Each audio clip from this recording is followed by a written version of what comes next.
And thus commences the Ruben Amorim era at AC Milan with a trip back to the UK. This was very last minute, I have to be honest. This was an impromptu plan. I was like, there's not enough happening in the Mercato right now for Milan, so might as well do a live stream, talk to you guys and see how everyone's doing and just watch the game with you all. A lot of you guys, I'm sure, are going to be asking me, Kush, where do you watch this stream? The only place that I'm seeing that this stream is available is through official channels, which is Sky and DAZN in Italy, and through Celtic's website. But you do have to pay like a day pass if you do want to catch the game. Obviously, a lot of Milan players are still not back from international duty, and not even international duty, from World Cup and taking that break. Matteo Gabbia is donning the captain's armband. Pavlovic is starting. Toriani is starting. Samuel Ricci is there. Komoto, who just signed his new contract, is starting. Looks like Ruben Loftus-Cheek is there as well. Let me just put this out on Twitter. Forgot to do that. Let everybody know. Hey, join in. So I'll pretty much I'll keep chatting with you guys about what's going on in the Mercato a little bit. Discuss the game a little bit. What's going on screen. I want to see the style of play that Milan comes with under Ruben Amorim. At this point in time, they've lined up with the three-man back line. I'm just very interesting camera angle, I got to say, from Celtic. You can't really see the touchline on the coaching side. Also keep in mind, this is not, this is Milan's first preseason game, first friendly, but Celtic have played a bunch. I think this is their last one. So if you don't see the sharpest Milan and you see a much sharper version of Celtic, don't panic, chill out. There's a reason behind it. These guys have just come back from break and are playing their first game, and the other guys have played a few. All right, let's get this on X.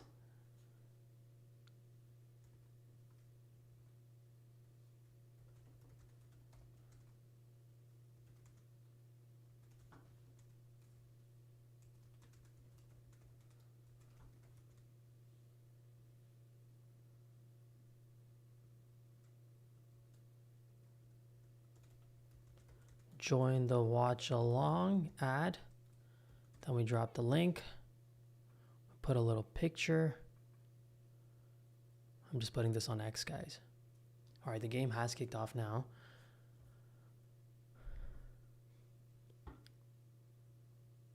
Guys are just familiarizing themselves with how they're playing. So they have about 1, 2, 3, 4, 5 guys in the front line. So when Milan is in possession, you see a 5-man front line, 2 guys in the middle, and 3 guys in the back.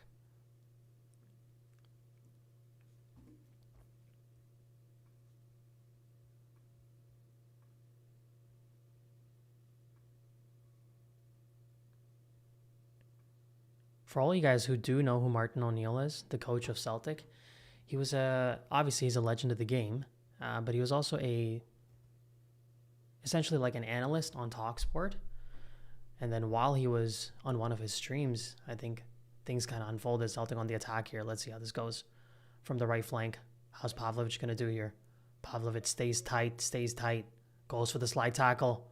Doesn't really get the ball. That's a slightly dangerous tackle. The player's gone down. The referee has called a foul. 4 minutes in, Strajna Pavlovic. Commentators saying that should be a yellow card, and that probably should be a yellow card for a friendly game. I agree. Bit of a tackle from behind. Slightly dangerous. Slightly. You want to be careful in these games.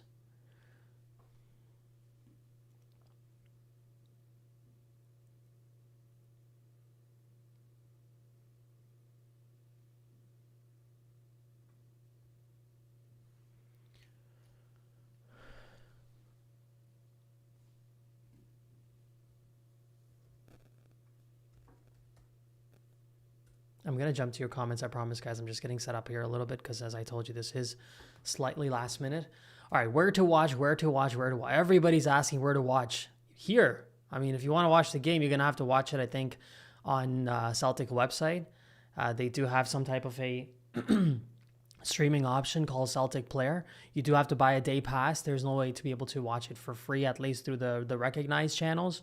I know that in Italy you can watch it on Sky and DAZN is what I was told.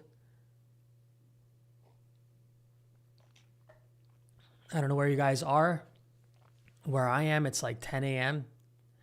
I planned this out very quick that we're going to be doing this today. Slightly risky pass from Strainia there. And once I've set this up, I need to just focus on the game and see how these guys actually play.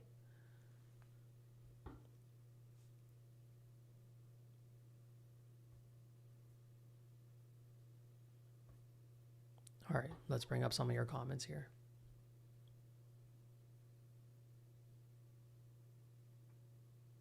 Someone asking exact minute and second.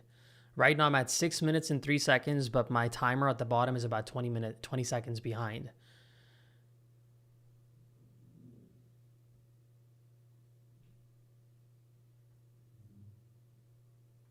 Somebody says in Kenya, it's free on YouTube. Well, I guess we all know where we got to move. On the right flank, Nkunku. Checks back to Tomori. Tomori back to Gabbia. I wonder if Max Allegri was coaching. I mean, I don't want to bring him up again, but it's just kind of funny where it's like, I wonder if he was coaching, if we'd be, sitting back and just trying to work out our defenses too. Gabbia on the right flank to Nkunku. Yeah, opening match for Milan is going to be against former Milan player, former Milan youth coach against Torino, with Abate leading their team now as a coach. A little ball over the top from Gabbia to the left flank. I have to see who's right now on the left.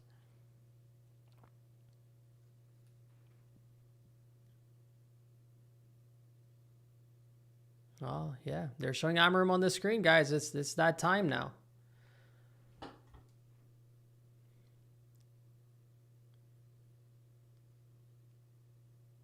See, now Loftus-Cheek has been playing significantly more advanced. He has actually gotten on the ball now on the left flank to Bartesaghi. Bartesaghi with the cross in. Bartesaghi can whip those crosses in really well. Even right now, it didn't go through. It was blocked by the defender, but just the way that he can snatch his leg and kick that cross in, it is something. You just need that consistency from him and see if he's going to be able to play on that wing-back role. Atakame on the right. Sorry, it wasn't Nkunku, my bad. It was Atakame. So now Milan is sort of shifted into a back two line. So where's Pavlovic? He just disappeared. Ricci. Ricci's playing sort of that anchor role in the middle. Tomori with the ball over the top.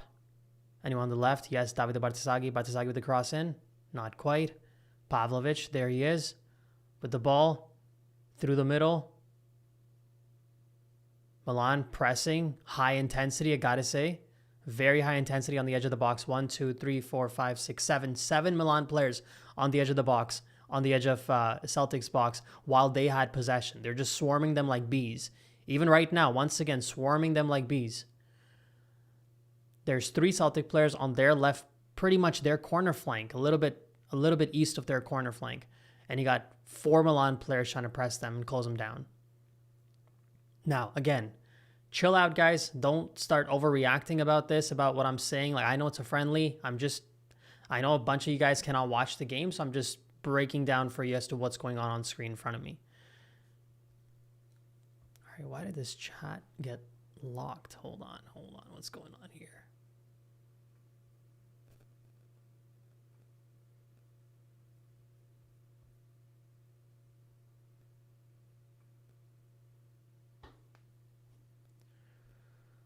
Celtic on attack. Football falls back to Komoto. Komoto with one touch. Whoever made that one-touch pass from the top, I really like that. Loftus-Cheek. Loftus-Cheek with the ball. He's got to move a little bit faster. He's taking too much time. Bartesaghi goes back to Komoto. Komoto prioritize a little bit of the back line. Gabbia spreads it out to Atakame on the right flank. Atakame. 2 Celtic players blocking him off. Ricci comfortable on the ball, but gets pushed off the ball. Loftus-Cheek. Back to Pavlovic. Pavlovic to Loftus-Cheek. Pavlovic passed the ball to Loftus-Cheek right now. This is about 10.5 minutes in. And Loftus-Cheek opted to go back to Gabbia, and you got a bit of a reaction from Pavlovic where he's saying, no, make a move forward. Don't make a move backwards. And now Celtic on the counter-attack, but just wasn't enough there. Ball was hit too hard. Ricci was able to get back and get the ball to Toriani.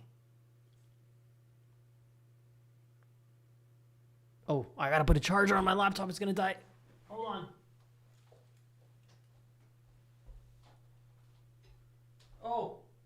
Oh, someone scored.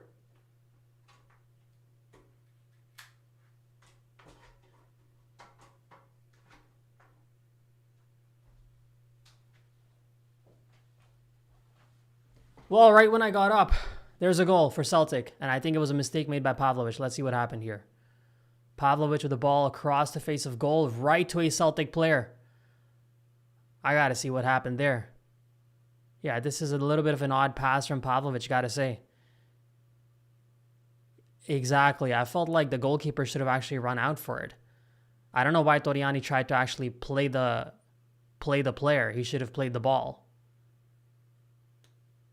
I do have to see that in real time again, but that was a complete mistake from Pavlovic. Passes the ball across the face of Milan's goal, where you'd expect him to be passing it to his own defender, his own center back partner over there. He passes the ball. Milan's center back partner is not there. It's a Celtic player making the run, and he knocks it in. I do feel like I have to see the angles again, but I feel like Toriani should have probably closed that down. If he did see the ball coming from the front, he should actually jumped up for it instead of letting it roll and letting a Celtic player come through. I need like one of those boards here where I can just put some magnets on and explain to you guys, especially for games like this.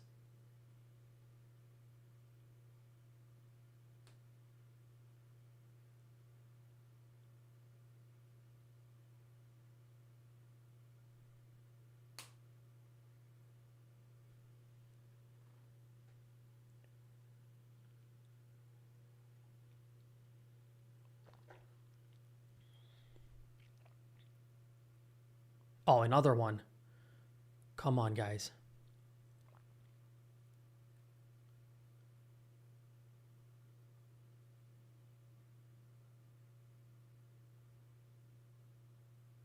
Ruben.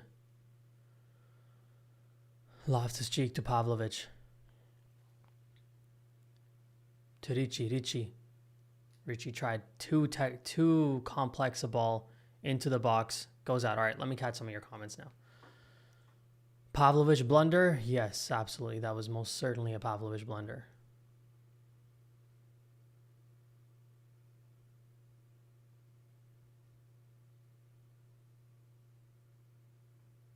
All right, hold on.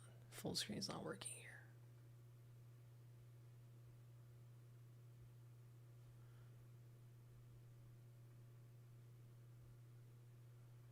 Hey, Kush, do you do YouTube full-time? Love your channel, by the way. Oh, thank you very much, Noor Basim.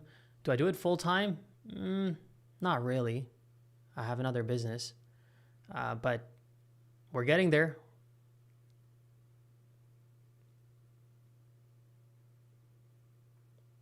Kieran says you'd look much better in a Celtic top, plus you get more subscribers.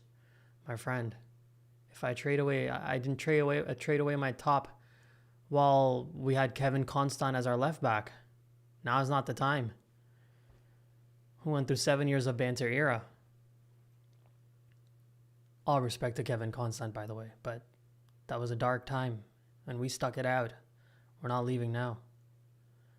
I mean, I don't know what Toriani was exactly doing there. I don't know what Pavlovic was doing there either, to be honest, guys, because Pavlovic literally looked up. Before he passed the ball across the face of Milan's goal, he looked up to first check twice as to who was there and where they were lined up. And he still made that pass. So if I see it from the right angle, I would assume that maybe it was, he expected that if it was a wrong ball, Toriani would actually run out and try to get a hold of it.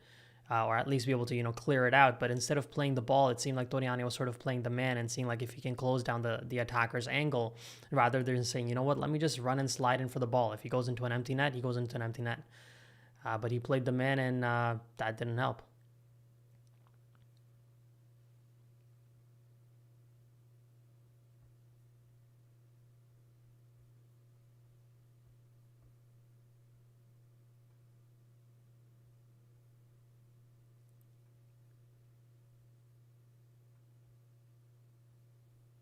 Jeez.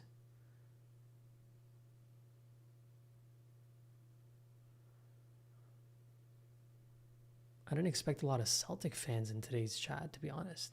I thought it's just going to be us Milanisti talking about what's going on in the Mercato and what signings and what we got to make. And I feel like the chat has a lot of Celtic fans. I mean, you're welcome. But just had a different expectation. It's an early morning game, at least for me. So I'm like, let's just go live chat with some of you guys. Every time I'm clicking a comment and I'm bringing it on screen, somehow my chat is freezing. That's why I'm now trying to avoid doing that. And I'll just read out what you guys have to say.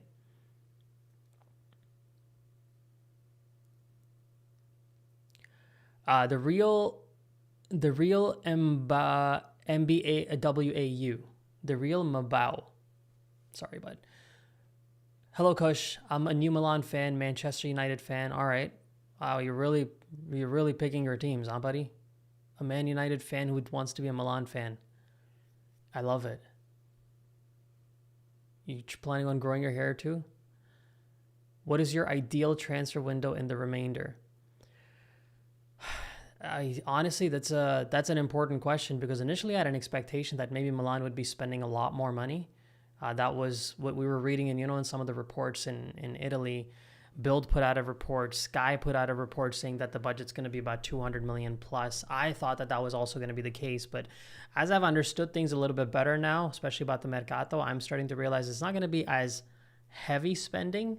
What I do know is that if there's a profile that Milan wants, they're going to fight tooth and nail to bring that player to the team as long as it makes sense to them. They're not going to be... at the same time, some people are talking about Karim Alaibegovic. People are talking about Konstantinos Karetsas. How come they haven't made a move for them? Mostly because you're watching what's happening in the Mercato. You have Rafa Leao who said he wants to leave and he's not getting any offers. You're not going to have a team where you're just going to load up all these players and then two of the guys are not even going to get enough play time. Then you have a different type of fish happening in your locker room. So they have to be smart about it. Once they do manage to sell... I think once they sell Leao, this is, again, my assumption. This is not some insider information I have. But when they do decide to sell Rafa, I do think they're going to make a move for somebody. I don't think the replacement for Rafa is the Gonzalo Ramos deal, because some people were saying that, well, they want to sell Rafa Leao because they want to make the money back for the Ramos deal. I don't think that's the case. I think they're going to not maybe use all of the money that they get for a Leao sale, which should be 60 million plus, I would think. Not all of that, but they're definitely going to bring somebody who's at least going to be half of that value, which obviously keeps floating back to Konstantinos Karetsas. I have talked about it in multiple videos that this was a player that initially, I would say, was probably being linked with Milan more so because of certain connections there. Celtic fan listening from Turkey. I appreciate it, my friend. Do you know this Greek kid enough? Is he good? Do you know this Greek kid? Is he good enough? Exactly. That's what I was going to talk about. So Konstantinos Karetsas has been an interesting situation, right? So Milan have an interest in him because of the fact that he's a left-footed player. I've talked about this a few times now. And it's, you're not all... left-footed attacking players are not, they're not all over the place. Especially the really good quality ones, they're hard to find. And Karetsas is a player that Milan likes. Everything that you see about him, like even when you're watching some of his highlight reels, now obviously they're highlight reels and you don't know how he plays in a team, how he plays in a system like Amorim's. But when you look at how Karetsas is, really, really entertaining. I mean, he feels like partly like an old school footballer. Now, obviously he's a young player, so young players are, have that tendency to want to show their skills, but he's the kind of player that you'd want to watch to actually fall back in love with football itself. Like he just has that sort of X factor to him, has that flair to him that we've enjoyed watching for years. As a player now, he's still 18, so he's not as tested naturally, right? But he's played a lot of games last season for Hank, but just not as tested in a top league amongst top defenders. You know, how much of his flair can he show when there's a good defense right in front of him? Those are things that are tough to assess. What I do know is that Carezas is a player that Milan has had their interest in. He is 100% on their short list. The problem, it was not really the problem. The dynamic was such that we're 20 minutes in, by the way, guys. It's still 1-0. Milan hasn't really had an attack that is worthy of calling out here. But to be quite frank, Celtic haven't looked too sharp either. The only time that they have scored a goal is when Milan made a mistake. So it's been a kind of, gotta be honest, a little bit of a boring game. But for Milan, it kind of makes sense. You don't have your entire team and it's your first game. You're going to be rusty. But with Carezas, oh, there might be a move here. Who's that in the front? I thought Gamarda would be starting. That's why I put him on the thumbnail. So as I was saying, when it comes to with Carezas, the reason why initially he was a lot more in the media, you could see a lot more happening, in the news reports from all these journalists, was because a lot of it was being sort of manufactured from his entourage, agent, family. I know initially the family was really pushing for this move to Milan, but I think as time has progressed, and at that point in time, back in the day, it was not being reciprocated as much from Milan's side. It was more coming from Carezza's team. As time has progressed, I think Milan's gotten more serious about this guy. I think they do want him. At this point in time, I think they do want him. Will they go for him? Sorry, I think going for him is likely directly correlated to a few profiles, attacking profiles. You can name them. Rafa Leao is the obvious one because he went public with it.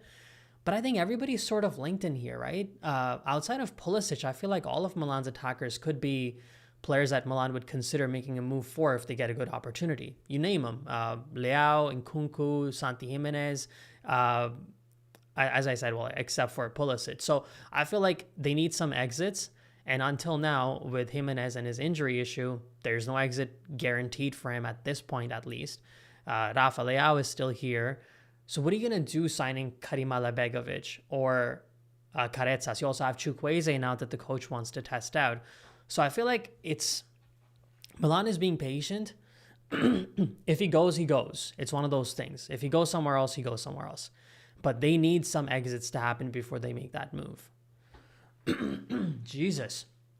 What's going on with my throat?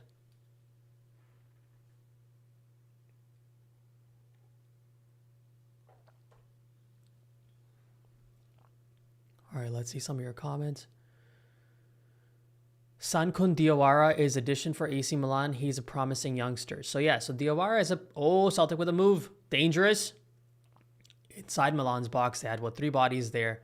I like the part that I liked about what I just saw right now is that when Milan was attacking and they were on the edge of their box, there were about 6 Milan attackers on the edge of Celtic's box. But the moment that Celtic were attacking, there is about 7 Milan players close to their defense. Obviously, it only matters if you can stop the ball from going into the net. But I like the fact that when they're attacking, there's bodies up front. When they're defending, there's bodies back. Because last season, what was happening was, bodies in the back. But when you're trying to attack, not much is happening. Where's this game streaming? So guys, hard for me to keep repeating it, but I'll keep doing it for you guys. Why not? Oh, nice move from Ricci there, getting past one Celtic player, getting past the second, using some tricky skills there from Samuel Ricci. Another player that you have question marks about. There have been reports that the coach wants to let go of him. By the way, if there are any volume issues with my stream, please just let me know. The coach, there are reports that he's okay with him leaving. I don't know. I guess that's the reason why he's starting, and we're going to have to see how he impresses the coach this time around. But that was a good move from Samuele. Gotta increase the volume. Whoa, my laptop almost went down. All right, this was a bad move. Jesus.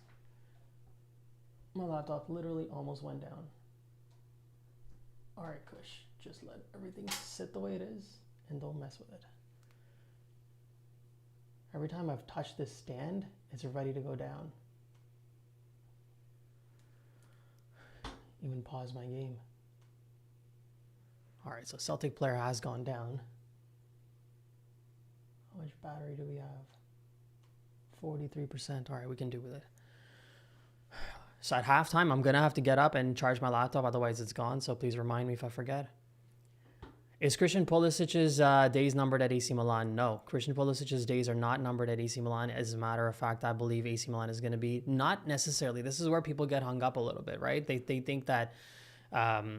because I actually, you know what? I'll take a little bit of fault on myself here, because at times I have said that Milan's going to build around Pulisic. They're going to be building around foundational pieces, and Christian is one of the pieces that they want to build around. He's not, this is not an NBA team where you have 5 players and you build around 1 player. This is a team of 11 players, and is your attack going to be centered around Pulisic? Yes. I don't think there's any problem with that. Outside of the last 6 months of how we saw Pulisic play, which was terrible, he has been he's been the most consistent attacker that Milan has had. His stats match up to Rafa, but your expectation with Rafa was always much higher than Pulisic. But their stats were even. But Pulisic just has a reliability factor, guys, and he's going to fit well into a system play of what Amorim is trying to create as well. Leao doesn't really fit into that. I mean, I don't think he does. I don't know if Amorim can make some magic happen, and the fact that Leao has not gotten a single offer up until now could be a wake-up call for him, where he's like, you know what, nobody actually wants me. Like, I think I'm kind of, sometimes you need a slap in the face in life, because you might have a bunch of people around you telling you, you're great, you're the best, you're amazing, everybody wants you, look at that, you're gonna fit into any team out there. And then suddenly, when you go into the market and you put yourself up for bids, and you realize no one gives a crap that you're available, at least till now. Nobody has really given nobody has cared that Rafa Leao is available for sale. At least not the top teams that he'd want to go to be fair. I'm sure smaller teams would care. But the top teams that he wants to go to are not really looking at him yet. We'll see how things unfold. There's a lot of time to go in the Mercato. So this is everything that I'm saying right now is as of July 25th. But, oh my God, Torriani, get out. What are you doing? There's another goal. I feel like this one's also on Torriani. He's way too slow. He should easily be coming out to get that ball. I got to see the first goal one more time because I missed that one. But I'm going to really put this one on Torriani. They're down 2-0 now, Milan.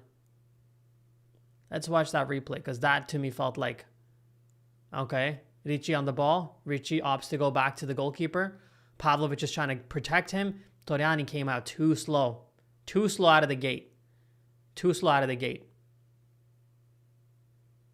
No. Too slow out of the gate. Yeah, so Torriani. So there was a back pass that came from Ricci from the looks of it. Pavlovic was trying to protect the ball running back. There was a Celtic player also attacking the ball at the same time. And then there was Torriani. It was like a little Bermuda's triangle that was created between these 3 players. And the ball right in the middle. And you felt like Torriani was closest to the ball if he had gotten out of his spot the fastest and actually attacked the ball. He didn't choose to attack the ball. He kind of, shimmied and got a little confused. The Celtic player was sharp to it. Then Torriani overcommitted. He wasn't in the goal. He was on the side. And then that player wiggled the ball away from the defenders and just hit it into net. But I'm gonna have to put that definitely on Torriani for being too slow. I would watch it a few times more, but the goalkeeper should have done better there.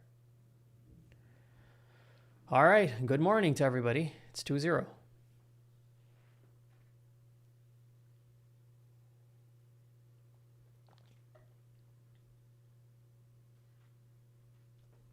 I feel like the commentator saying that there isn't much you could have done on either of the goals.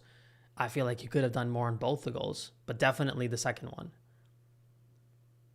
But this is real time. I got to watch some replays too, guys, to be frank, and then we can see who we put the blame on.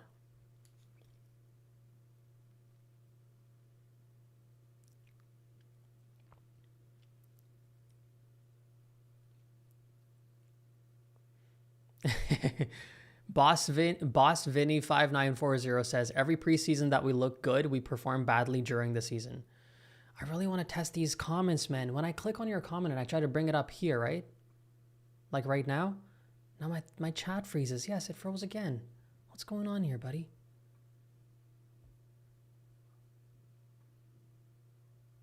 All right, well, I'll still put it up here. You're right. Oh, I've seen you. I just saw I saw your picture. I've seen you in the comments a bunch of times. You're right. Last season we looked pretty good. Didn't we beat Liverpool or something like that? And everybody was excited and Rafael was scoring goals and you're like, okay, amazing. Then to be quite frank, I mean, let's be fair, guys. We were second place till about April. So the season was not bad. It wasn't great. Inter was in the lead, but you're 6 points behind Inter in first place. You're sitting in second place in April. Season wasn't bad. It just completely wheels fell off. Pavlovic clearing that corner kick out. Another Celtic player gets on the ball. Who's going to... Oh, that's an offside. Thank God that was number 3. Felt like number 3. Whoever was putting pressure on their attacker, though, did a good job. I think that was Bartisagi. But yes, you're right.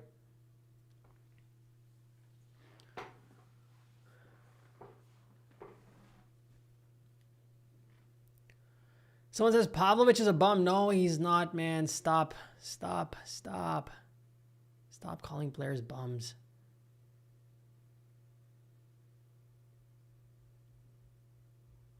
Pavlovic moving like prime chunks.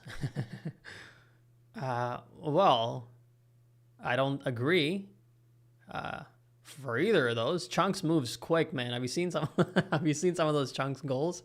Actually, he doesn't move quick. He just strikes the ball really well. But Pavlovic is rusty, guys. Come on, it's the first preseason game. Let's calm down a little bit. Where can I watch this live? You can watch it on Celtic Player. That's their website. Someone says looking like Amarim at United already. It's a preseason game. Let's take it easy here. Sammy says, Salam, brother. Love your cricket content, too. Oh, appreciate it, my friend. I did start a cricket channel recently, guys. But it's... half of you guys won't even understand what I'm saying. I told you guys, the whole chat is filled with where to watch the game. I'm telling you where to watch the game. Stop asking me where to watch the game. Or stop asking everybody else. This is where you watch the game. You watch the game on Celtic Player, on Celtic's website. You have to pay for the stream. I'm sorry. This is the best I could do is just appear here and chat with you guys. Someone says, do you think we're better than last season? Not someone. Golden Star, okay, 9015 asks, are we better than last season? Are we better than last season? What do you mean by better, though? Do you mean by better, are we better than 5th place? I feel like we were better than 5th place last season itself. I think obviously we didn't have the right type of depth. We didn't make the right type of signings in January. There's no question about that. Fulkrug is not the only player that you sign in a situation like that. But we also had a coach that was the most stubborn coach when it came to adapting to a changing environment or adapting to a different style of play. The way he had put both Pulisic and Rafael in prison in that two-man front line where they just couldn't deliver. He just didn't care. He's like, these guys can be crap and I'll still play them in that same position. While simultaneously a month before he left the club or got fired from the club, he was negotiating with Napoli. I mean, it was all over the place. So if you ask me in that context, are we better than last season? Yes, we're much better than last season. Are the results going to show? Is it going to translate under Amarim? Are the signings that have been spent a lot of money on going to deliver? I don't know. We'll find out. Do I have some faith in Mario Gila? Yes. I trust the fact that he's a Serie A player. I've seen him play. I like the way that he plays. Do I have faith in Gonzalo Ramos? Depends what you want. Because some people look at the price tag of 70 million and immediately in their minds, they want him to be scoring 20 goals at a minimum at that price. Will I be happy if he consistently scores in important moments the way he has done in his career? Yes, I will be happy with that. But at the end of the day, one of the reasons why Milan is not making as many signings at this point in time, they've made 2, but they're not, it's not like what happened last summer, right? Or the summer before that, where there was a mass exodus of players. I think last summer was a mass exodus of players. There's like a movement of like 20 players in and out. I think that happened. The reason why you're not seeing that this year is because there are the club believes, I'm just going to say that because I've talked to multiple different people. I'd rather just combine everybody's takes on this and tell you guys. The club believes that they have a decent team. They have a team that is good enough to be able to compete. Not a decent team. They have a team that is good enough to be able to compete. It was missing certain elements, which is why they immediately made those signings as a center back and as a center forward. But they believe that the team is good enough to be able to compete and perform way better than finishing in 5th place. They need the right coaching and the right mindset rather than, as Jerry Cardinal has repeated a bunch of times, man, that guy's kit is really nice. That's a Milan kit. I like that. As he said, play to win, not play to not lose. And that is a mindset shift that they're going to have. They are in a 2-0 scoreline right now, but come on, we're not putting too much weight to this game, are we? Are we? So yeah, I think Milan is better than last season for a whole host of reasons. Last season, you have to keep in mind, nobody was in sync last season at Milan. Forget about the team. Forget about the players. Just talking up top, right? There were moves being made by the CEO. There were moves being made by the sporting director. There were players being demanded by the coach. All of that was all over the place. Coach didn't want Yashari, didn't want Ricci. They were signed. CEO was signing Mateta. Sporting director was unaware. Sporting director brought in certain profiles like Modric and Rabiot because the coach eventually asked, because Yashari got injured, so the coach asked for Rabiot. And we saw who were the most effective players and people there. It was all a mess top down. So yes, the easy answer for this is we're much better from last season, but we got to see it on the pitch, right? Like we got to see the game actually show that too. Any positives so far? Not really, to be quite honest. The jersey looks nice, but not much else at this point in time. It's too early to say. It's only 35 minutes in. Well, that's about halfway into the game, but no, not enough to see, to be honest, guys, right now. They're definitely allowing a lot of the play to happen through Samuel Ricci. He is the anchor in the midfield, sorry. Pavlovic from space. Loftus-Cheek. Bartisagi. Loftus-Cheek is dropping back as almost like a midfield / kind of a center back cover for Pavlovic, and Pavlovic is attacking up top, but they switched that now. Takami with a flat ball into the box. Looks like that might have gone out for a corner. No, it goes out for a throw-in. Tomori spreads it out to Strajnia Pavlovic.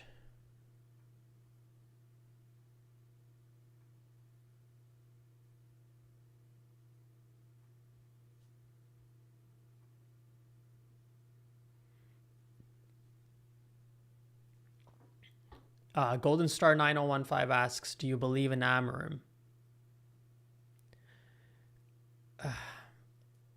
We're going to have to see some sample size. Right off the bat, if you were to ask and see how things went out at United, you have pessimism. But what I have been told is that this is a coach that was fully transparent about his failure at United and why it happened, and what he realized and what he learned and how he felt like he needed to improve and be a more adaptable coach than be too rigid. This is something that I'm very much aware of, the fact that Amorim had a conversation with Milan about, that the rigidity with which I coached at United, I've learned from that. I'm not going to say that he said he's not going to do that, because I don't know that, but I do know that he said that he's learned from that, and that tells me that he'd probably be more adaptable this time around. But yeah, of course, when you look at his tenure at United, it wasn't the greatest, but United was also a black hole, right? Anybody who was going there was just getting sucked in and couldn't really make anything out of themselves. Some people say the fact that Carrick was able to come in and with pretty much the same squad still get a better result is a testament on how the coach was coaching Samuel Ricci with the drive-in. Dude, I picked up my tea from a drive-through. Sorry, guys.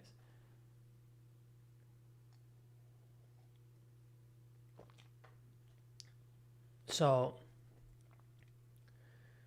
Yeah, so if the other coach can get better out of the players, then what was Amarim doing? And that's what we're gonna find out. I wouldn't really worry about the scoreline right now because I know how many people are gonna jump on that, but I'm not too bothered. But I'll be honest, this might apply here.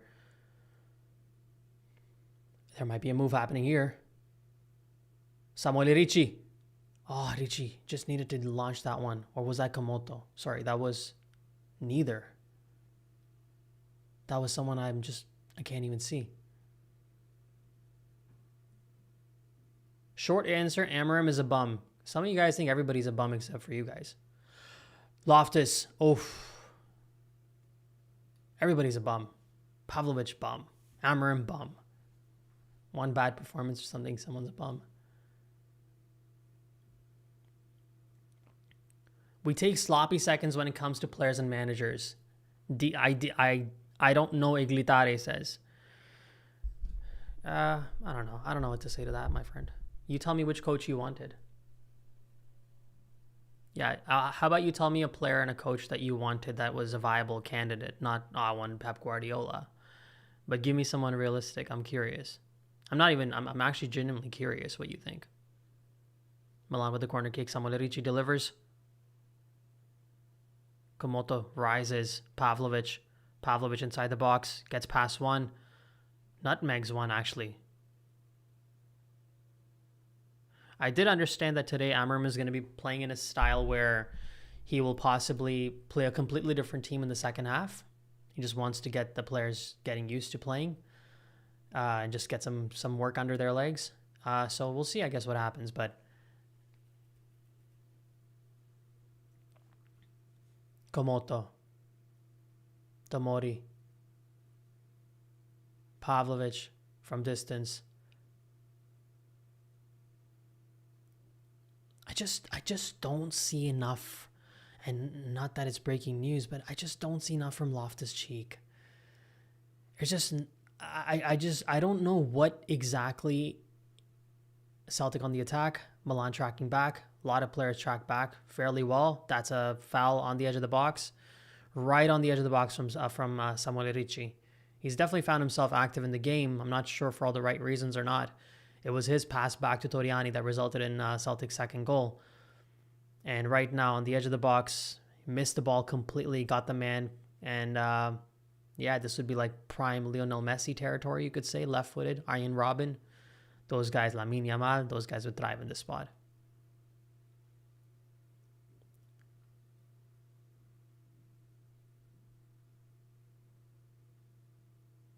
Toriani. This is going to be a good test for Toriani. See how he does.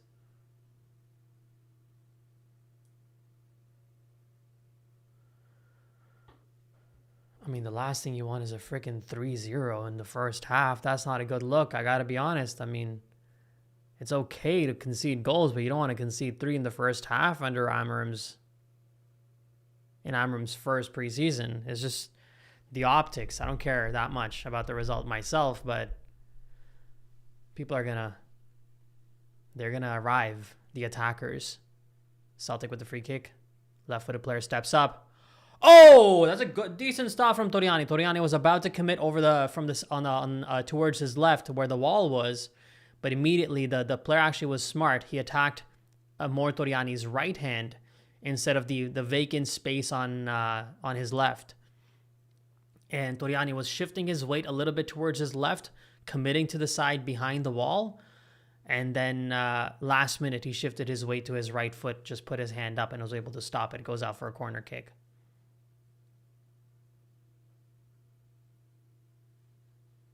Celtic on the attack. Milan's got a lot of players inside their own box.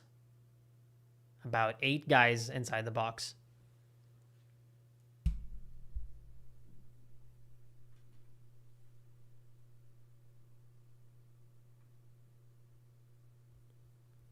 Let's see I haven't even seen the stats. 397 if you guys are watching, and I got 69 likes. Come on, what are we doing here? Come on, some love, some appreciation. Come on, guys, let's drive that over 200 at least. We got like 400 of you guys here. 50% in. Ruben Loftus-Cheek with the drive on the left flank. Driving. What are you going to do here, Ruben? What are you going to do here? He turns around and passes it back. Komoto with the shot. Tried to go a little bit grounded. I like the intent at least. He just ran out of ideas, right? Loftus-Cheek is driving the ball in the left flank. He's got a few players in front of him, a couple of defenders. But then he gets there and he just doesn't really know exactly what to do after that. There we go. Look at that. I appreciate that, guys. From 69 to 99 in like 3 seconds. All right, let's have some discussions now. It's halftime. Not much to discuss, to be quite frank, about the game. Look at that, 69 to 107. You guys are amazing. I appreciate that big time. This helps.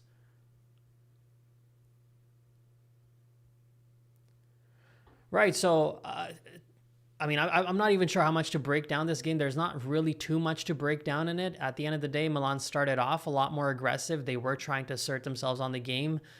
It makes sense. Celtic are playing at home, obviously in a preseason game, but you still have, and I didn't just turn on the game and start watching it. I'd been watching the stream for about a half an hour more before, and all the discussions within their system and their, amongst their people was, sorry, just trying to run this here. Yeah, the entire conversation from everybody was about what does it feel like to have AC Milan at Celtic Park? What does that feel like? And their players are talking about it. They're talking about European nights with AC Milan back in the day. That luster and that, historical glory is still there, obviously. For that reason, when the game kicks off, you kind of tend to naturally just step back and see what is AC Milan going to do. But obviously AC Milan is not the same Milan from back then for sure, but it's not even really the AC Milan that's going to be happening, that's going to be shaping up this season in a few weeks. Most of the players are not even there at the stadium, forget about in the starting lineup or on the bench. So I think once they sort of started to realize how Milan was playing, which was just trying to figure themselves out in a proper game, they kind of took control, and Milan did make a couple of mistakes that made it a lot easier for them. Guys, halftime, I have to put my laptop on charge, otherwise this is over. Stream's over. Just give me a second.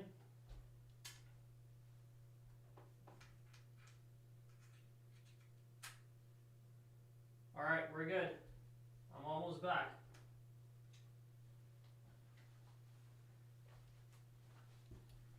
All right, yeah. So then it just felt like Milan made a mistake. It was a Pavlovic mistake. It was a Toriani mistake. I think some of the replays are going to show who actually made the error.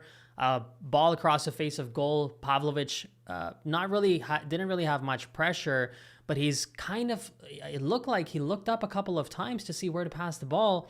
Passes the ball across the face of Milan's own goal. You would think that a player like maybe Gabby or Tomori would be on the other side to be able to latch onto the ball, or Toriani would be keeping an eye as to, where are the Celtic players, where are my defenders, and where's the ball. When Pavlovic passes it, a Celtic player's running towards the ball, and Toriani, instead of, as I said, playing the ball, he tried to play the man, where he's like, okay, let me see what this player does, instead of being like, you know what, let me just jump for the ball. If I grab it, I grab it. Otherwise, he taps it into an empty net, whatever. He didn't. It looked like the Celtic player, well, not look like, it is what happened. The Celtic player latched onto the ball, easy goal.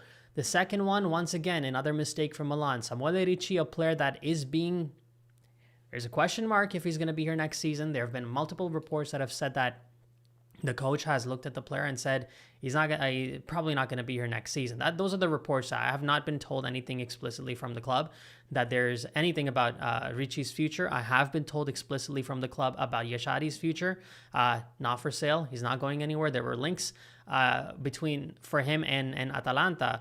And let's be frank, guys, it's happened a few times now. The moment I put out the tweet that Milan is not looking to sell Yashadi to Atalanta, those rumors completely died off. We didn't hear about them again.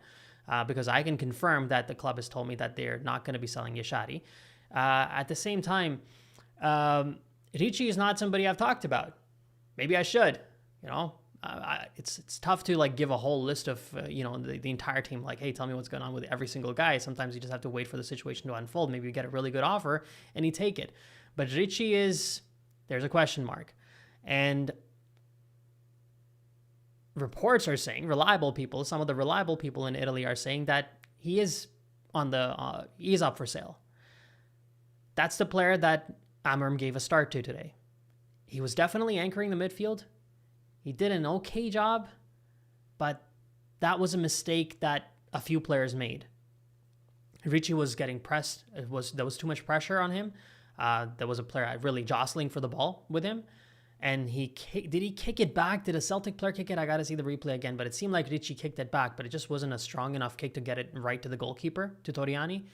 And I think Toriani was slow out of the gate. If he had just attacked the ball right away and said, my midfielder needs help, I'm going to attack this ball, probably could have gotten to it. Pavlovic tried to close it down. There was, as I said, there was a Bermuda's triangle. There was Pavlovic, there was a Celtic player, and there was Toriani here, and the ball right in the middle. Who was going to get to it first? The Celtic player won the race against both Milan players, got past Toriani. Toriani overcommitted. He was out of the goal. It was an empty net, really, and boom, 2-0 Celtic. So, not good. I got to say, I mean, as I said, you have to contextualize what is happening. It is a preseason game. Sorry, I'm just trying to see if somebody's watching the stream and giving me some good info here. No, Road's got nothing to say. So you have to keep in mind that this is Milan's first preseason game. This is the first time they're playing under Amorim, whereas for Celtic, it's a little bit different. They have a familiar coach. They have already played a bunch of preseason matches. This is actually their last preseason game before they start the season. So both the teams are in slightly different places. But at the same time, you don't want to be making mistakes.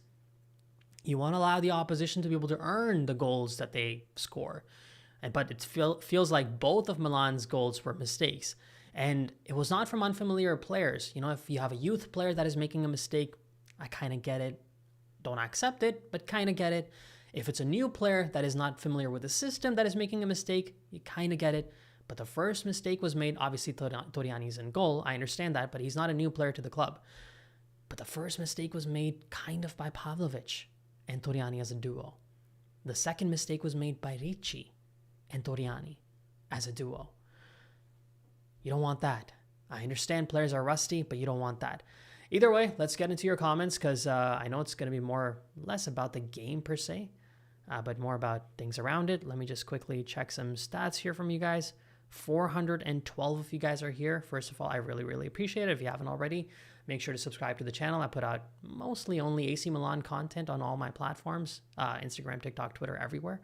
We're getting much busier there. Since there are 400 of you and we're about 150 likes, just crank that up by 49, bring it to 200, then I'll be at peace. I'll feel a 200 like a good number for today, right? I woke up at 10 o'clock for this. So crank it up, but let's see your comments, guys. All right. There's a lot of you guys here, so sorry, I'm just gonna start picking random ones now. Somebody asks, these are really bad players. Are they first team?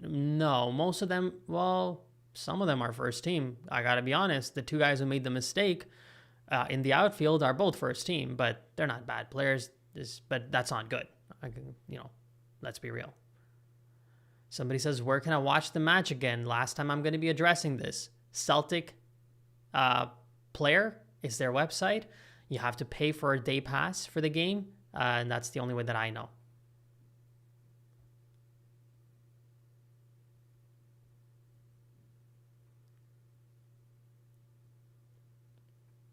Mikey says, hammer the likes, lads. Oh, yes, let's do it. Thank you very much. I appreciate it.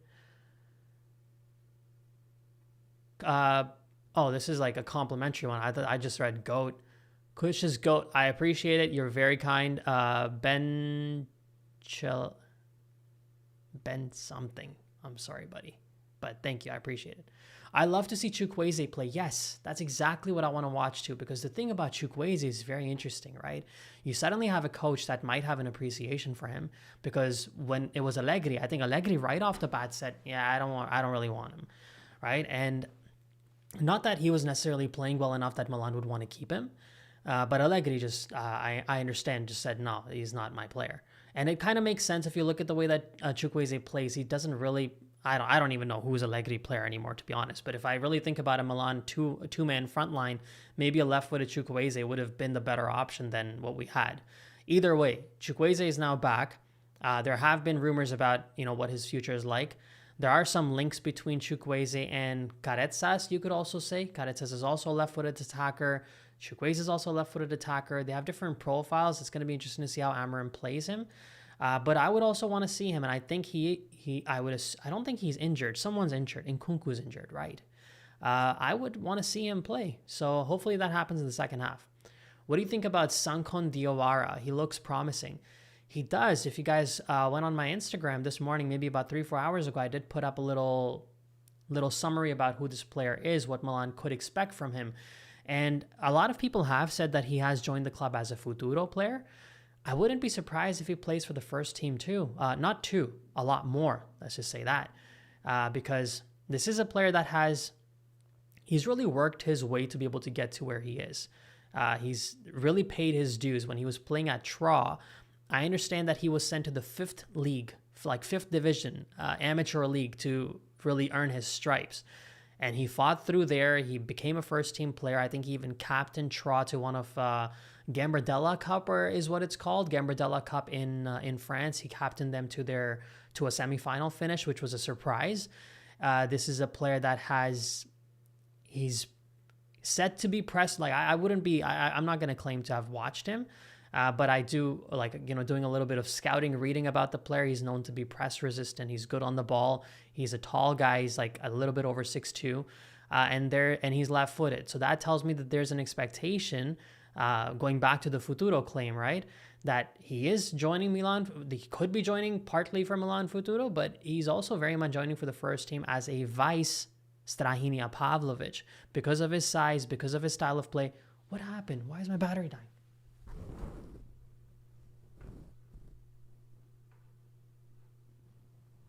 All right, we're good now.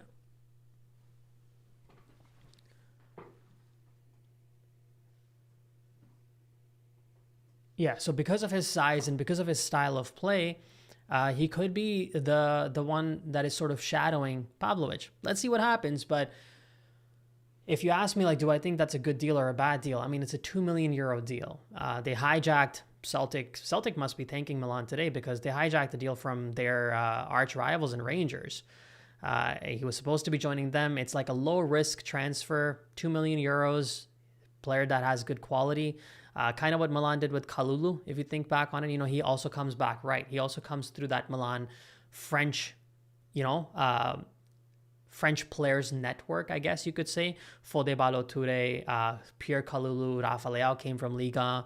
And this is also another player. Milan signed Kalulu for €450,000, guys. €450,000, not even $1 million, not even $500,000. So we saw what happened with Kalulu over time, and you'd hope that at $2 million, it's not really a high-risk transfer.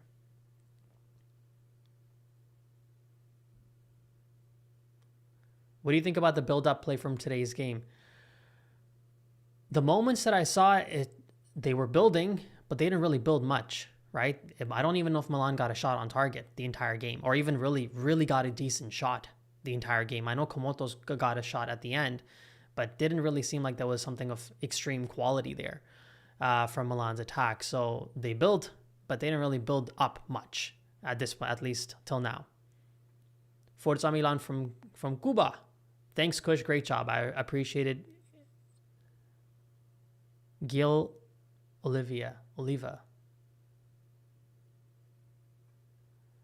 Celtic look exceptionally or well organized the first half. Well, Celtic definitely looked like the better team in the first half. There's no question. And Milan did make a lot of mistakes to make it a lot easier for them. But yeah, they did pounce on their chances, right? They were in the right position at the right time. Both the players that scored, they were intense in the way that they were pressing, and they found their opportunities. So I can't fight that. Is Ramos on vacation or something? Are you talking about, which Ramos are you talking about, my friend? Are you talking about Gonzalo Ramos? He did play in the World Cup, so they get a little bit of an extended break. Yes, so they're not going to be coming in till well, actually, I don't know what the dates were, but I think Ramos might be coming in August. You think we'll make a move? Sorry. You think we'll make a move soon after Benacer left? Make a move on who? And Benacer left? Is it done? Because I'm actually not sure.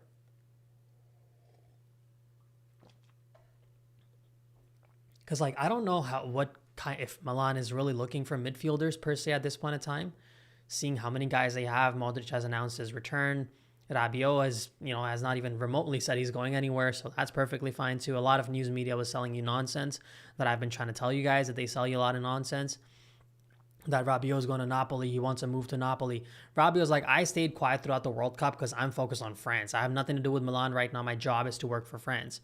And the moment the World Cup was done and he gave his first press conference, he's like, yeah, I'm excited to talk to Amran and head back to Milan. There was nothing to the whole Napoli thing. You guys are just getting riled up by the media telling you that there's a move to Napoli happening when there was nothing happening.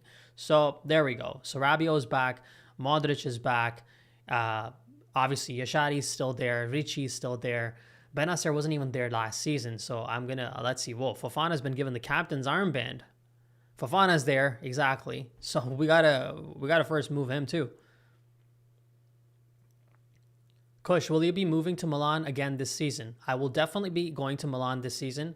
My plan is to go there in October. I just saw like a good string of games. I think I might do a little bit of split this time. Last time I was there for multiple months in one go. There's a banner in the crowd, massive banner for Paolo Maldini.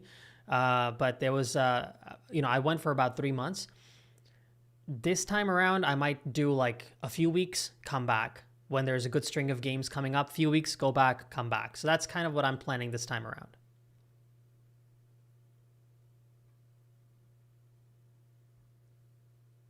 Okay, Fabrizio gave the here we go on Benacer, then that's done deal. Fabrizio says it's done. Iglitare says, our future is compared to Barca or anyone else. Barca? Bro, where are you going with this? Okay, second half is kicking off, by the way.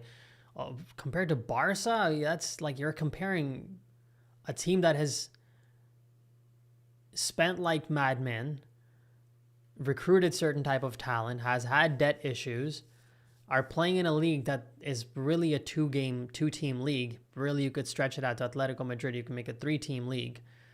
They still have decent revenue coming in that league. What are we doing in Serie A? Italy hasn't even made the World Cup now. I mean, I'm not going to repeat that over and over again, but everybody know that might be a penalty kick. That might be a penalty on Pavlovic of all players, right? No, on Camarda. See, Camarda, that's why I put him on the thumbnail, because I'm like, when Camarda comes on, something's going to happen. The first action of Camarda, his first touch on the ball, and it's a penalty kick. That's what we need from this guy. Now, I want him to actually step up to take the penalty. First of all, I want this to be a permanent rule in football. Whoever gets fouled and wins the penalty has to step up and take it. None of this like, hey, give your best player the opportunity to score. And Camarda is stepping up. So let's see what happens here. Let's see if it was a good call of putting him on the thumbnail, because I feel like this has to be his year. He has to show that he has quality. I'm not expecting a bunch of boatload of goals or a game-changing type of like a life-changing type of season, but you need to know that he's here. And first step was a renewal. And Camarda steps up, score! Oh, what a pen! That's what I like. This is my favorite penalty ever. It is using the laces of your shoe and going for the top right corner. That is tough skill. I don't know if he wrapped his foot around the ball or used his laces. Bro, he kind of looked like he wrapped his foot, but that was a beautiful penalty. Camarda stepped up. Absolutely beautiful. I still remember, this is my favorite penalty of all time that I can actually remember, was Harry Kane scoring against Italy in the Euro final. That penalty to me is redonkulous, right? With the way that he smashed it in. That came pretty close from Camarda. Obviously different moments, that's not the point, but that's a penalty of confidence. Beautiful shot from Camarda. First, he wasn't playing in the first half. Second half, he steps up. First thing he does, wins a penalty and then scores it. And the way that he's pressing even right now, I want to see who is on the second line of Milan. Right? I'm curious to see who are these second line players, because the intensity from these guys is much better from what we saw from the first set of guys. Chukwueze is on the pitch now. Who's defending this? Oh, lovely work. Was that Gabbia? Who's that defender? I gotta see. Oh, Hila. There we go. See? There we go. That's the signing. It's not a big moment, but it gives me something. I didn't see anything from our defenders in the first half. Hila, his first involvement for Hila as well, decent quality. First involvement from Camarda, decent quality. The intensity of this team in the second half, decent quality. Thank you. Give me something. I guess it must be Fofana's leadership. Has to be. Only thing that makes sense. He's wearing the captain's armband.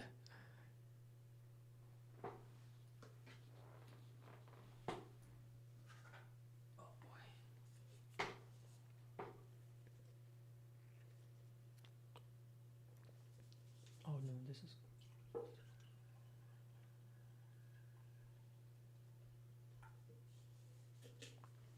All right, Loftus-Cheek. Even he has a little bit more intensity to him. Finally, Samuel Chukwueze on the ball. Chukwueze, does he get past one? He does get past one. Gets into the box. Drives the ball. Shot from distance from Musa.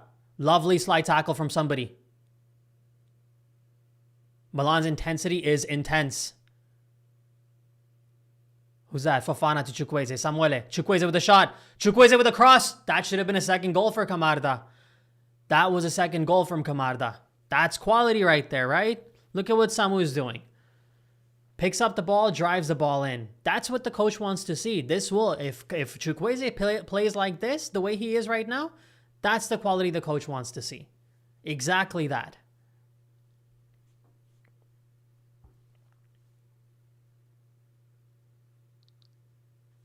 All right, let's see some of your comments now. Now that we're seeing something. Exactly. AC Milan is playing better now. You're right. Should we sell Pulisic? No, of course not.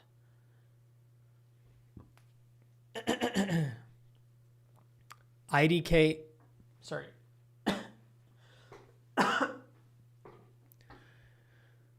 Iglitare is back. Iglitare says this is like Milan's 5th team. Yeah, that's true. This is. Zlatan Glazer says, give him a start in Serie A. Camarda. Breakout season. That's it. He should be starting some games. You have to pick and choose. Obviously, you're bringing a 70 million euro Gonzalo Ramos. You're going to let him play. But you got to pick and choose some games to give this guy good play time. Just launching him out to Lecce, a team that doesn't even attack as much. I mean, I don't even know what... I don't know what was happening. I got to say.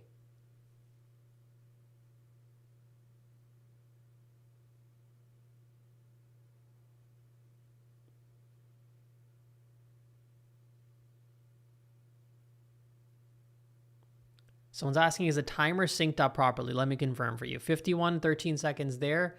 My timer is about 25 seconds faster, I gotta be honest. There we go. Someone's on the ball. Camarda! Oh! Forcing him into another save. Chukwueze is right. The ball should have probably been sent to Chukwueze. Drive from Fofana. Fofana with a great through ball, gotta say. Who's that? Voss? No. Who's number 44, guys? Help me out here. So many young players. I'm getting a bit lost. I'll be frank.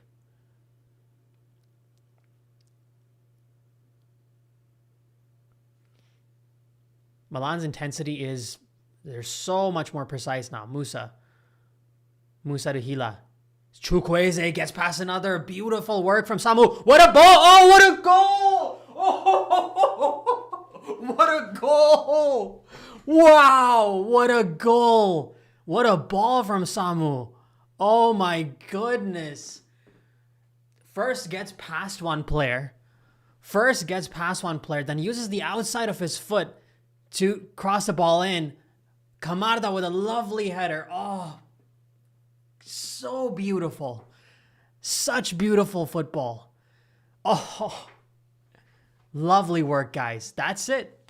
That's what we're talking about. That's why I have Camarda on the cover. Right? For exactly this. Wow. What a great turnaround. Still means only so much. It's a friendly. I'm not gonna protect the team in the first half after they were down 2-0 and call them world beaters because they're now 2-2. But you want to see good play from them, right? That's what matters here. You want to see quality from the players. In the first half, you didn't really see that from when Ricci was, kind of anchoring the midfield. Fofana, much more progressive. Fofana's made a couple of really good passes to start the attack going and not, be a little coy. And Chukwueze has been a live wire, and Camarda has been the difference maker here. Excellent work. That's exactly what I was hoping for and talking about.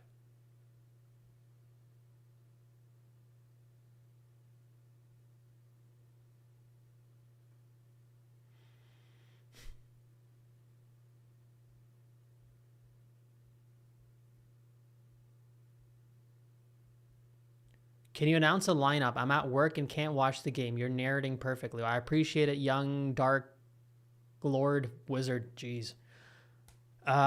You're at work. Okay, so what's the lineup right now? Let's see. I got to see myself, man. I see a bunch of young players and I'm a little confused who's who. Fofana through the middle. Fofana with the ball to Musa. I gotta know who number 44 is first. Fofana stays tall. Oh, slide tackle from someone. Chukwueze can get on the end of this ball. Not quite. All right, let me go on my phone and check who's in the lineup right now. Clear this up for you guys.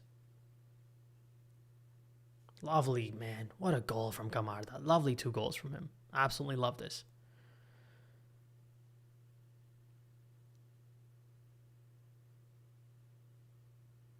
Okay, so second half, Milan is lined up in a 3-4-2-1. Toriani's still in the back. Hila, Odogu, and Terracciano.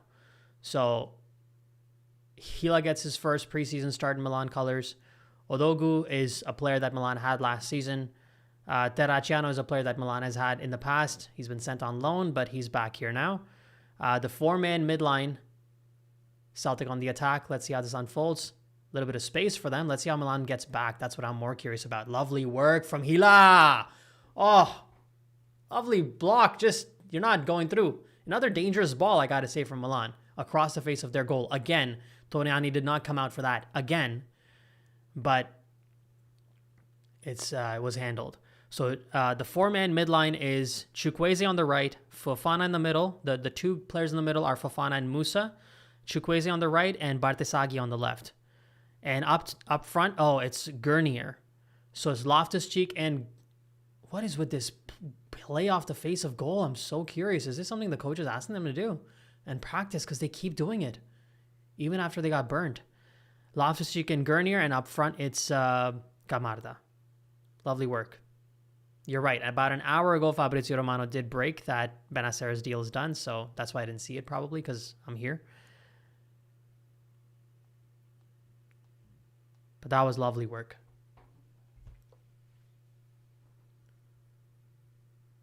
Oh, that's timer comment is still there.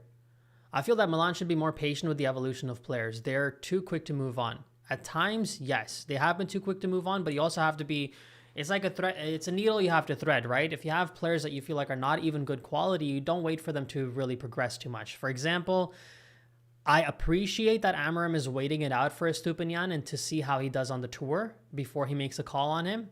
Probably a smart move. I don't mind a coach who's going to give players a chance. Because players like Max, sometimes, they come in and they just like point out, I want him, I don't want him, I don't want that, right? This what happened with him and Yashadi and Ricci and all that last season that unfolded. I want Rabiot, my guy from 55 years ago. I want this guy from my 25 years ago, right? That's the whole game that has been going on for a lot of the times with some of the what do you call them? Heritage Italian coaches that just keep playing musical chairs, moving to one club to the other. Amorim at least looks at Estupiñán, says he might leave, but you know what? I want to test him out during the tour and then see what kind of decision I make on him. Same thing with Chukwueze. So is he going to take a shot there? Not quite. How are they defending? 5 men in the back, 3 in the middle. Cross comes in. Oh, dangerous. Slightly silly from Chukwueze. But Celtic really look a shadow of themselves from the first half. They're having a hard time even holding on to the ball because Milan's intensity of their press is strong here. And Camarda is got 3 lungs on him. You know, this guy was on the right flank, jets to the midfield, jets back to the right flank. Good intensity. Milan should be more patient. Yes, you're right. They should be in certain cases, but again, I'm going to go back to, what was his name? Well, Estupiñán already talked about it, but Emerson Royal, you know, how much time do you give that guy? You sign him, you realize he's not good, let him go in a year. I don't mind that from the previous management. But the larger question mark is, why was he even brought, right? Why did you even buy him? Everybody could see that wasn't going to work. So yeah, but in certain cases, they should be more patient. What did they do with Liberali, right? The way that they kind of threw that guy out. Liberali's situation was fascinating. I mean, you know, this guy was so burnt from how he was treated. And some of the familiar faces of Italian media at times, Loftus-Cheek on the right flank, because he's driving the ball in. Please don't turn around. He turns around again. Just keep driving. It's okay. I don't care if you lose the ball. Just drive the ball in, man. Good link-up play with Chukwueze, I got to be honest, though. Chukwueze spreads it out to Bartisagi. Bartisagi, first-time ball. Gurnier. Took me a second to find his name, to be honest, in my head. Bartisagi, is he going to cross it in? Come on, man. Whip one of those beautiful crosses you know how to. Fofana to number 40, Terracciano. Oh, ball pings off of somebody. Shot from distance. Goes out for a corner kick for Milan. Nope, not even a corner kick. That was just a bad shot.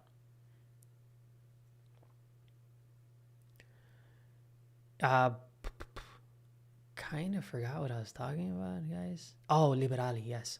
We'll come back to that. Who's coming on? Someone's coming on. Loftus-Cheek comes off. Number 33. Not a good outing for Loftus-Cheek, gotta say. First half, not that good. Second half, not that good. Is that Cisse? Because everybody wants to see Cisse. And Bartisagi goes off. He had a good game, decent game. Only so much that you can do, but he had a decent game. Whipped in a couple of decent crosses, but not too much more from Bartisagi either. I don't know who replaced him, though. It's one of the young kids. I got to be honest, guys. This was a very, very last-minute decided live stream. I didn't have enough time to sort of prep and just learn about the players, these young players that I'm looking at. I was like, you know what? Let's just turn on the camera and chat with a bunch of you. Gila with strong strength there. He's like, you're not going to get on the ball, buddy. I'm going to push you off into the side, into the advertising boards. And he did.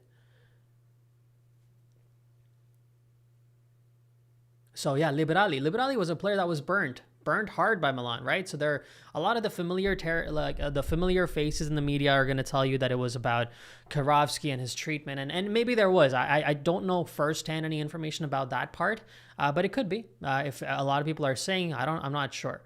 What I do know is that the player was burnt because he was mistreated. He felt like, you guys are letting me play with a senior team, then you keep sending me back to Milan Futuro, to Serie D, we're just the constant up and down switches were what were really bothering him. That, once you kind of get into the first team, you want to train with the first team. You feel like your quality has been elevated to that degree. Your first promotion to the first team and then getting dropped down is okay. Everybody understands that. But if it keeps happening over and over again, you start to feel like this is not what I want to do. I'm not sure. Some of the players that I have come here from the lower leagues, from the lower tier to of the youth system to the first team, like Bartisagi, they're still there. The Camarda's still there. Why am I constantly getting dropped down? Zeroli at times was still there. Why am I getting? And I feel like that constant switching really bugged him. And eventually, what I do know for a fact is that, I guess, word reached Milan that there was a deal potentially happening with Como, and they realized, and I think even Ruben Amorim understood the player, and he was like, why are we letting a young talent of ours go to Como? He should be here, and we should try and nurture the player. And I know that they really started to then be aggressive about it and try and hijack that deal essentially. And I know Jerry Cardinal then obviously got involved too, and there were personal phone calls made from Cardinal to Liberali to try and convince him. The problem was that his mind was sort of already made up. What Milan was able to do was sort of delay the inevitable, right? He'd kind of made that call. From what I understood, he had made that call in February that he was going to move to Como. And with Milan, sort of acting up and the owner getting involved, for a fact, surprised Liberali and his entourage. Like, whoa, they're really fighting for me right now, when they kind of just threw me out so many times in the seasons that I was there. And that kind of gave him pause to be like, do I want to go back to Milan? Because now they want me. But I think his mind was enough made up to go to Como. Interesting choice, because that team is notorious for not really playing Italian players. So he went there, but let's see how he goes. How it goes for him. But yeah, it was sad, and I know Milan. The one thing that I can tell you, people at AC Milan were pissed that they let a good talent go. pissed that they didn't because their understanding is moving forward, obviously, especially is you got to nurture these young players and you got to care for these young players. You don't do what happened there. You don't do what happened with even with Camarda to some degree, sending him to Lecce, a team that didn't really make much sense because they weren't attacking. Their style of play just didn't fit with what you would expect Camarda to be playing. And the way that Liberali was tossed out made no sense. And the understanding is that it won't happen again. And, there are words you can say, we're not going to let this happen again. This is never going to happen again. And everybody's going to say, okay, cool. Well, but it did happen. How do we know it's not going to happen again? I think that's exactly where the renewal of Komoto and the renewal of Camarda are the signals that now we're not just talking.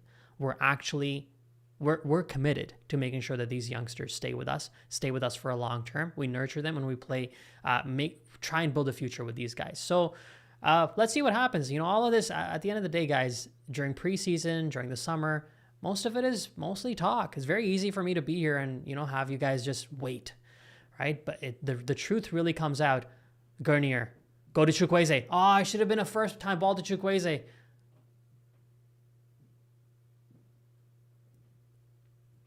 The reality will really come about when the season starts. Then we'll find out how good the coach is. We'll find out how good the decisions were. We'll find out how good Ramos is. I guess in our own minds, we have to decide how much time we're comfortable giving them. Are you going to react after 5 games, 10 games, 20 games?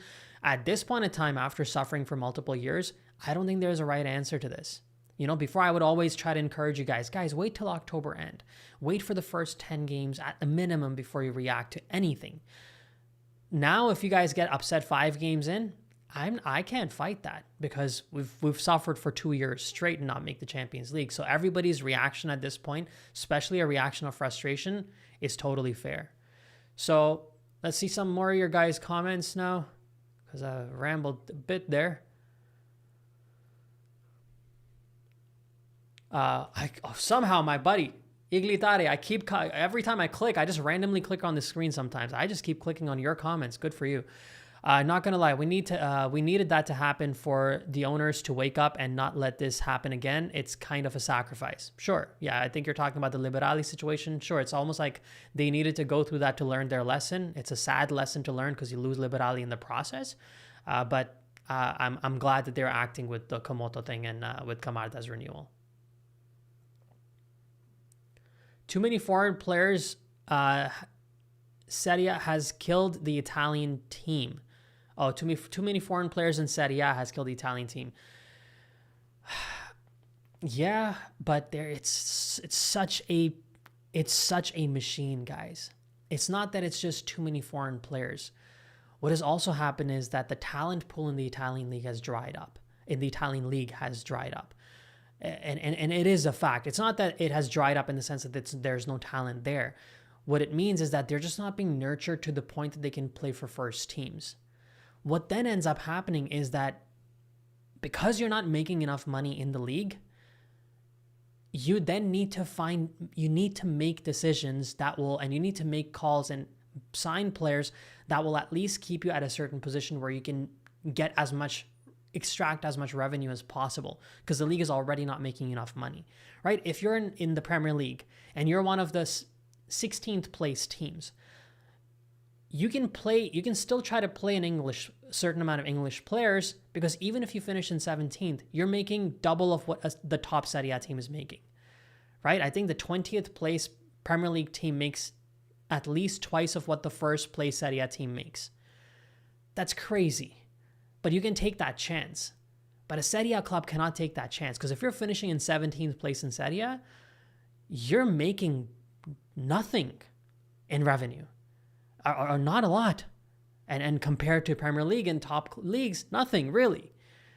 So it's not just that there's too many foreign players.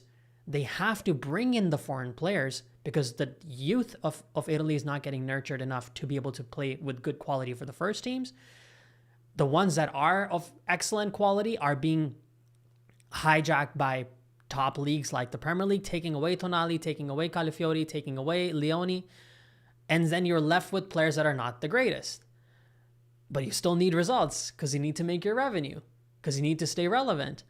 So what do? You find a cheaper option that is coming out of France that might give you a good return. And that's why the whole system has to be reconfigured and figured out again.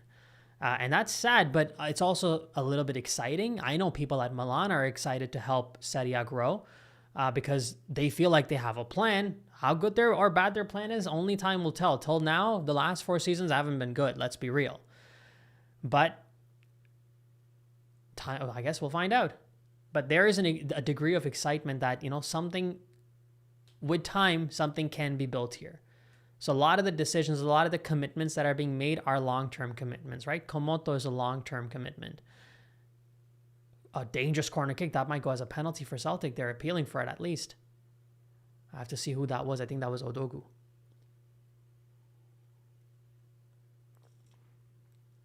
Oh no, that Celtic player just went flying like Superman. So it's the entire system that is kind of a mess, and you need people. Sometimes you need, I don't want to get into that, but sometimes you just need different people to come and bring completely different ideas.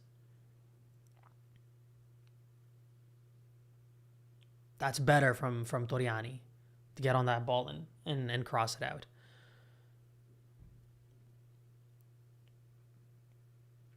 All right, let's see what Olio is saying. This is like an OG of the channel. Olio, dude, your name is always a tongue twister for me. Cesc never said he wouldn't play Italian players. He said no Italian players were ready for him. No, yeah. Well, of course. I'm not saying that Cesc ever said he's not going to play Italian players. I don't know if you're replying to somebody else's comment or to me. No, I don't think Cesc would even be able to say that. Like, that's a dangerous thing to say while you're coaching in Serie A. But that is exactly what he said, what you were saying, that you need the talent pool. You need the quality of players that are going to bring my team into the Champions League. I have been hired to give the club results. I haven't been hired necessarily. My number one goal is to give club results. Do I give the club results with the process of also nurturing Italian players? Sure. But that's not my number one job. That you almost feel like that's the job of the entire league. And, the infrastructure of the league, the FIGC, Liga Serie A, like those are the guys who should be making sure that talent pool is nurtured. But if the entire system is compromising on that, not to bring it into that direction, but I can give you a little bit of insight into cricket, for example, right? Why is the Indian team, I'm Indian, so why is the Indian team so successful in cricket in India? You have to understand the infrastructure that exists for cricket in India. It is ridiculous. The kind of coaches that they have, it's all run by, most of it is run by former players on all levels, on state levels, not just the top level where who's the technical director of the FIGC and who's the top coach. No, even on the state levels, every single state almost is headed by a former player. They've cut down the amount of bureaucracy that is in there. They've cut down the red tape. They've made systems. They've almost completely eliminated, corruption really in the sport because it's making so much money. But then that's the key, right? When your league is making a lot of money and you can sort of distribute it amongst everybody to make sure your system keeps growing too, it's a lot easier. But when your league is also not making enough money, you're really screwed in a lot of different places. So the entire system has to be improved, and that's like a 10-year play. Some people were getting mad at Maldini. Milan is on the corner kick, by the way. 72 minutes in, it's still 2-2. Some people were mad at Maldini coming in during that his press conference and saying that, he made some reference to 8-10 years or something like that, and people were mad. Cleared it out. Chukwueze with the header in. Someone going to get on the end of this? No. Corner kick dealt with by Celtic. Right, so some people were getting mad at that, but that is what is needed. You do need a plan like that. You can't make that change in 2 years. You can't put a Band-Aid on it in 2 years and think that your system has been fixed. This takes time and takes a lot of time, a lot of money, and a lot of different ideas. And Italy really needs a shake-up especially when it comes to ideas. Because when I was there, I'll share a little tidbit with you guys. When I was in Milan and I was talking to some people, and I was asking them because of my Indian roots, how come Serie A is not being telecast in India? There's like 1 billion people there, over 1 billion people there, and I can promise you there's hundreds of millions of football fans and a massive AC Milan fan base, because back in the day, you know, a lot of people that are my age now, we grew up on that early 2000s Milan. So a lot of the people that are my age there, they all want to watch football and they want to watch Serie A and they want to watch Milan. And I believe some of the people from the club even told us, so the league basically said that, well, we don't make enough, we're not getting enough from the TV rights that we're trying to sell. And I believe some of the executives from the individual teams went to the league and said, you're better off not getting your money and allowing the games to be telecast there for free in hopes that over time you generate enough interest in your clubs that with time you can actually start extracting a certain amount of money because people are now watching the team. So next year when there's an increased amount of increased TV rights cost, people will be willing to pay that to their streaming companies because they're not hooked to watching Milan. So take a loss in the short term because in the long term you might be able to generate enough buzz around your league and around your team that it will translate into long-term customers, really, long-term viewers. And what did the league say? No, we're not going to do that, right? They put it on YouTube for some reason for free, and we saw how that unfolded because their systems were so flawed that people started streaming it from Italy for free and using VPNs and stuff. So I don't know. I'm really not sure. It's better off you just give it to one of the companies there and let them telecast it and come back to you in a couple of years when you create enough buzz. But you're losing out on a massive viewer base. And it's not just India. There's a lot of different countries in South Asia and even parts of Asia that are not getting Serie A at all. You know, I think La Liga, if I understand this right, someone told me La Liga was available in India. If one of you guys is watching, you can even text me, right? Sorry, let me just take this comment down. La Liga was being telecast in India for about $50 or something like that for the entire season. I think it was like 1,000 something rupees for the entire season. And please text me if I'm wrong because it can't be 1,000 rupees a month. I know that. Like they're willing to take that. But Serie A is like, no, we can't. Well, that's why you have more Barcelona fans now there. That's why you have more Real Madrid fans now there. You know what Brazil announced, right? Brazil is going to be going to India. They're planning, they're figuring something out because they were shocked during the World Cup to see the amount of Brazilian jerseys that they saw in India. Where are those coming from? They're coming from La Liga also. They're coming from Real Madrid. They're coming from them watching Vinicius. They're coming from Rodrigo. They're coming from all these players that play for PSG. In Marquinhos, they're watching all these leagues. The one that they're not watching is Serie A. Which one is desperate for viewers and more revenue? Serie A. Now you tell me, how do we fix this problem?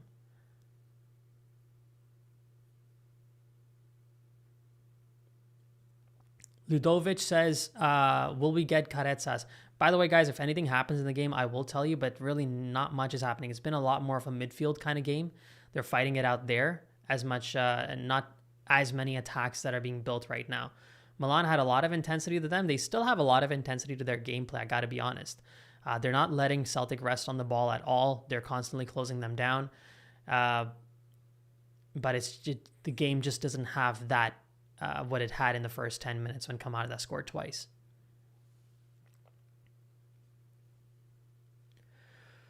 Carezas, yeah, this is a topic that we kind of did already discuss. Will he join? I think we're going to have to see some exits. Oh, what a shot! Oh, my God. Oh, jeez, I almost went down. That was a beautiful shot from that Celtic player. Toriani really had to shut that down. That looked dangerous. To me, from this angle, it looked like that was going to be one of the, well, not goals of the season, but that was going to be the goal of the game, probably. From distance. Oh my God, that was way too close. Toriani did not have that covered.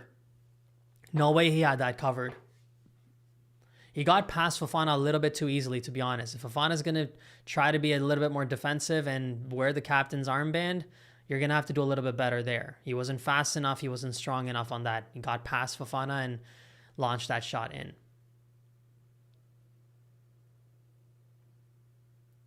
Slick Rick says, Celtic got £2.5 million for winning the Scottish League. You'd think Milan have it bad. Yeah, man, but you know, I understand. I don't know if that's necessarily true, but I'm not doubting you. But what do you say? I mean, Milan, it's just different teams, different leagues. different levels, right? AC Milan is with the shot from distance. That might, deflected. Who was that? That was Gurnier, huh?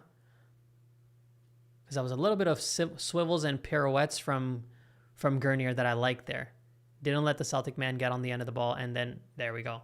Okay, so that was a deflected shot. Could have gone on for a corner kick.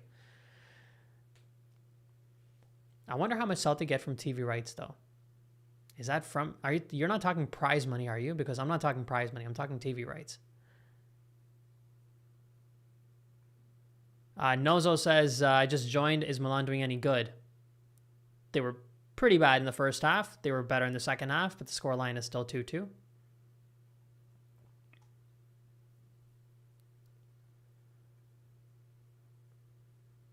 right, I feel like my chat froze again. I got to figure this out for next time, because I miss a bunch of comments. Yeah, geez, I miss so many comments.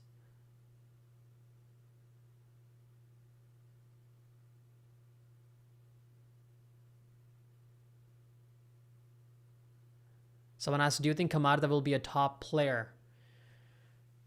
I'm always nervous to give like sweeping statements like that, like hot takes like that, because I don't know. I guess if he has the ability to take shots and head the ball in the way that he has today, why not?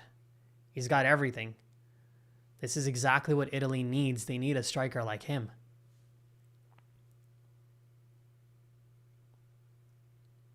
Gila out due to injury. Yeah, let's see what... Yeah. Let's see what... I haven't seen what the issue is, so let's take a look at that. Let's look at... Oh, that's a dangerous ball over the top. Closed down fairly well by someone who looks like Kamada completely. Probably isn't. All right, let's look at Spain, for example. This comment says, from Yves Bernardel. Shot, pass the ball, my friend. What are Celtic doing? You should be passing the ball there. Don't try to go for shot. He does, too. That was like 3 players you could have passed the ball to, and it would have been a guaranteed goal for Celtic. Let's look at Spain, for example. Their scouting and youth program gave them the World Cup. Spain mastered that aspect. Hope that Italy can follow their model. Yeah. And look at where a lot of the Spanish players play. So many of them play in Spain, right? That's what should be happening here. I'm also Indian. That's nice, my friend.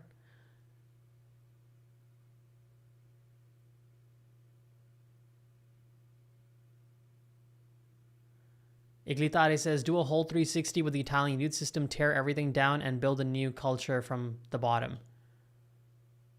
You mean 180, brother. If you do a 360, you're back at square one. All shot from distance from Musa. Man, this poor guy still hasn't seen the ball at the back of the net. Actually, no, he did. He did score a goal for Milan now. Musa's also looked okay. I gotta be honest. I'm not one of the Musa haters. I gotta be frank. I think he's a decent bench player. I will stand by that for sure. I don't think he's a good starter. I don't think you can build around him in the midfield, but he's a good bench player. If you bring him on, he's an injection of intensity. If your scoreline needs a little bit of help, he can do that. But sometimes, yeah, he makes some calls that just make no logical sense. But I wouldn't be too mad if Musa sits on the bench for Milan this season. Not a very good corner kick there.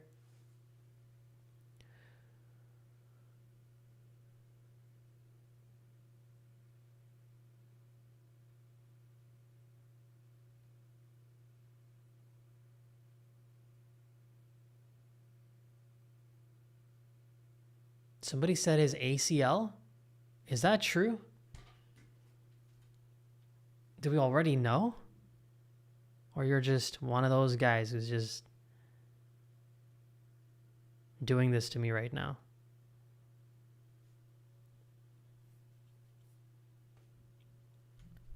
Gila substituted after sustaining muscle injury. Oh, that's a good chance for Celtic. That should have been goal number 3 for them. That looks like Oxlade-Chamberlain. Is that him? Oh, it is. Jeez. He looks different. Oh, he almost scored. See, I feel like the covering from Odogu there on Oxlade-Chamberlain wasn't very good. Yeah, no, he let him run way too free there. That's not good from Odogu. You got to be closer to your attacker. He had too much space there.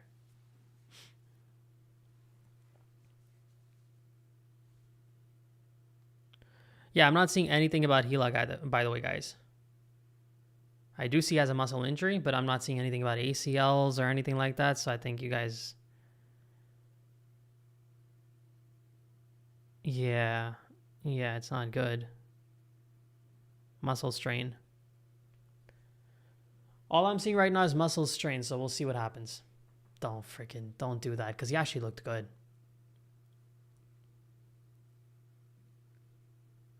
Zlatan Glazer says, money increases when eyes on that league increase. Exactly. You got to get more eyes. You can't immediately be thinking about money. Sometimes, especially if you're not making any. You'd rather think about long-term. But if we had long-term thinkers in the Italian system, and especially in the football system, we wouldn't be here. And I mean this as an outsider, right? I'm not even Italian, so I feel a little guilty saying it sometimes, but because I'm so entrenched in your systems that I kind of get it.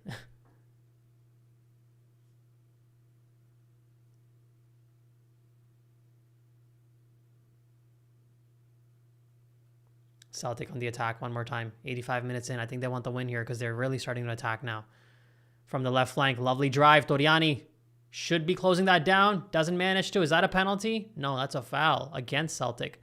Felt like Toriani may have kind of brought that man down, but on the replay maybe it will be different.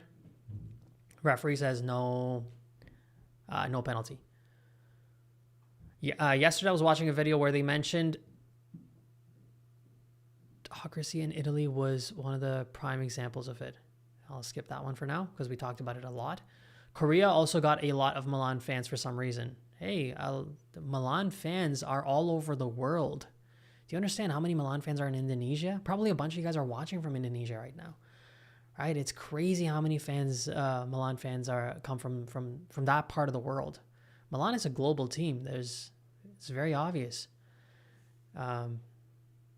Korea too. Okay, so yeah, somebody confirms this. 699 to 1,000 Indian rupees for La Liga. Jeez, come on, man. Like, what is that? If I'm doing that with dollars. Yeah. That's like $100-something for the entire year. I'm doing Canadian, by the way. $100-something Canadian dollars, and you have La Liga for the entire year. Here we're paying like crazy amounts. And then I heard that when Serie A did come about in India, was charging like a redonkulous amount to be able to watch that. And everyone's like, we're not going to watch this, when they did eventually, make their rights available through somebody. And I believe that was also shut down or something like that. It's just a whole mess, man. Japan has a lot of Milan fans. That's due to players like Honda and Hasegawa. Yeah, that was some time when Keisuke Honda was Milan's number 10. Some of those free kicks he took, beauties. Milan is targeting Southeast Asia and Australia. They are, yeah. They're very much actively targeting those places.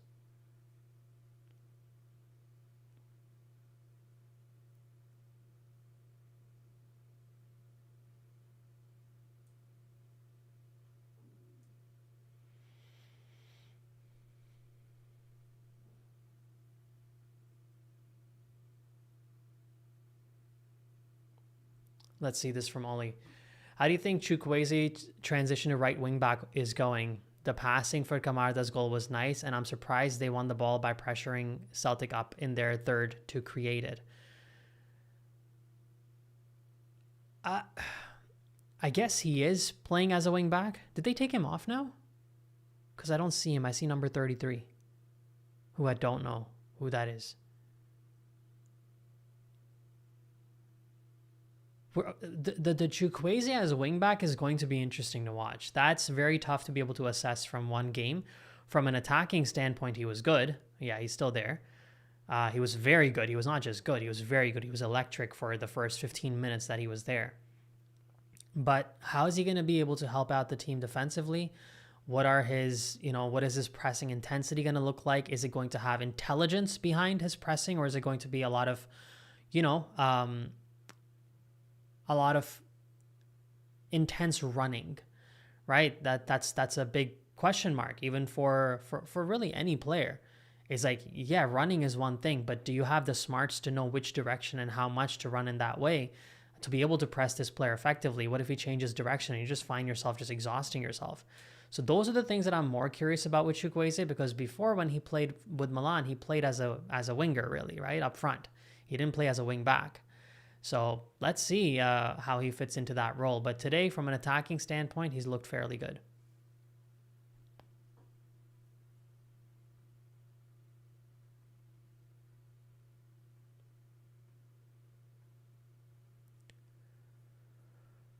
Man, why does this thing keep freezing? I gotta uninstall and reinstall some things. What MLS team do you support? Well, I'm from Toronto, so naturally, I'm very bad at being able to support other teams that are not truly mine. Like, Milan is the only team that I've made an exception for, that I have no connection to in that sense. I'm not native or nothing. It's just a team that I got introduced to from friends back home. And outside of that, it's Toronto FC. It's all the Toronto teams, the Indian cricket team, Milan. I really want to start supporting the Azzurri now, because I feel like there's prospective Milan players going there. Camarda's down too. Dude, okay, thank God. He's just tying his shoes. Jeez, I was concerned about that. But I want to start supporting Italy because Maldini's there. So I was like, you know what? Now I can support them. And then there's obviously a lot of young Milan players that you'd hope over time will transition towards playing for the senior team.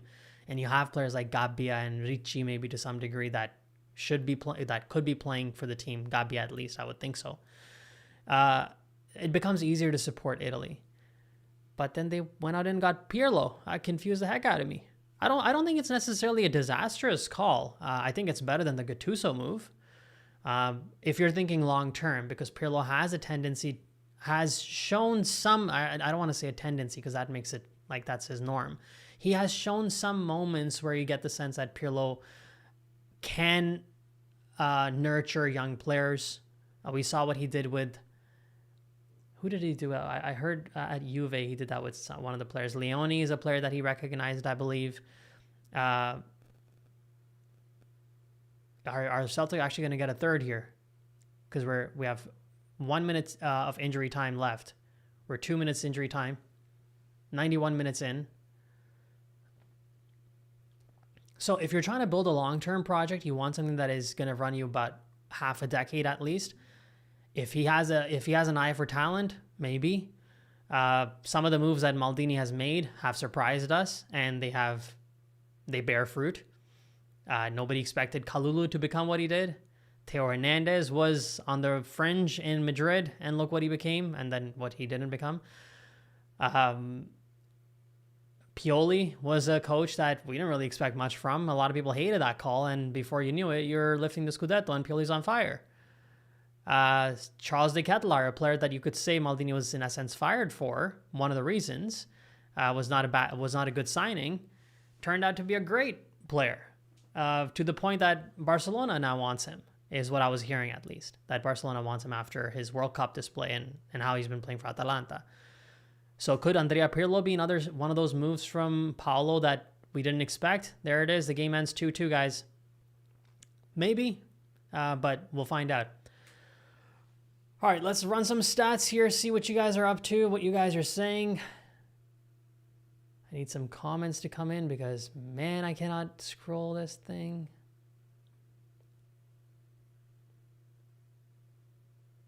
Yeah, every time I click on one of your comments, it's just freezing up, so I'm not going to be able to show your comments on screen. I'm just going to chat about the game a little bit, and then I'll see. I'll consider making a review for today. I'm kind of tempted a little bit, but I don't know how much of potential there is to make a review. All right, so there's about 486 of you guys here. I think that was somebody who made a donation too. I'm going to come back to that. Sorry if I didn't already address that. I appreciate your donation. But there's 466 of you guys here. We got about 220 likes. Just crank that up. My request for you guys was 200. You guys already made me happy with 200. If it's 300, I'll be even happier, but that's okay. I'm not going to keep bothering you about this. I'm just saying thank you to all of 440 of you guys here. So, quick discussion about the game. We'll get into some of your comments and we'll carry on. Time to get a new computer, Kush. Nah, I think it's the software. I think it's the software where I'm trying to cast these comments because they come on my screen over there. First half, tale of two halves for Milan for sure. The first half was soft, weak, not enough to see. The second half was much better. The intensity actually in the second half came from certain substitutions that were made. I think the first half Milan started off. Let's do this right because I want to tell you guys exactly what unfolded today.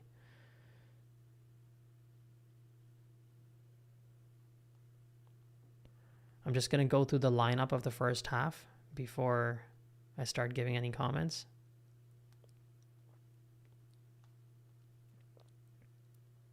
Yeah, Benacer is out, so I'm seeing a lot of posts about Benacer.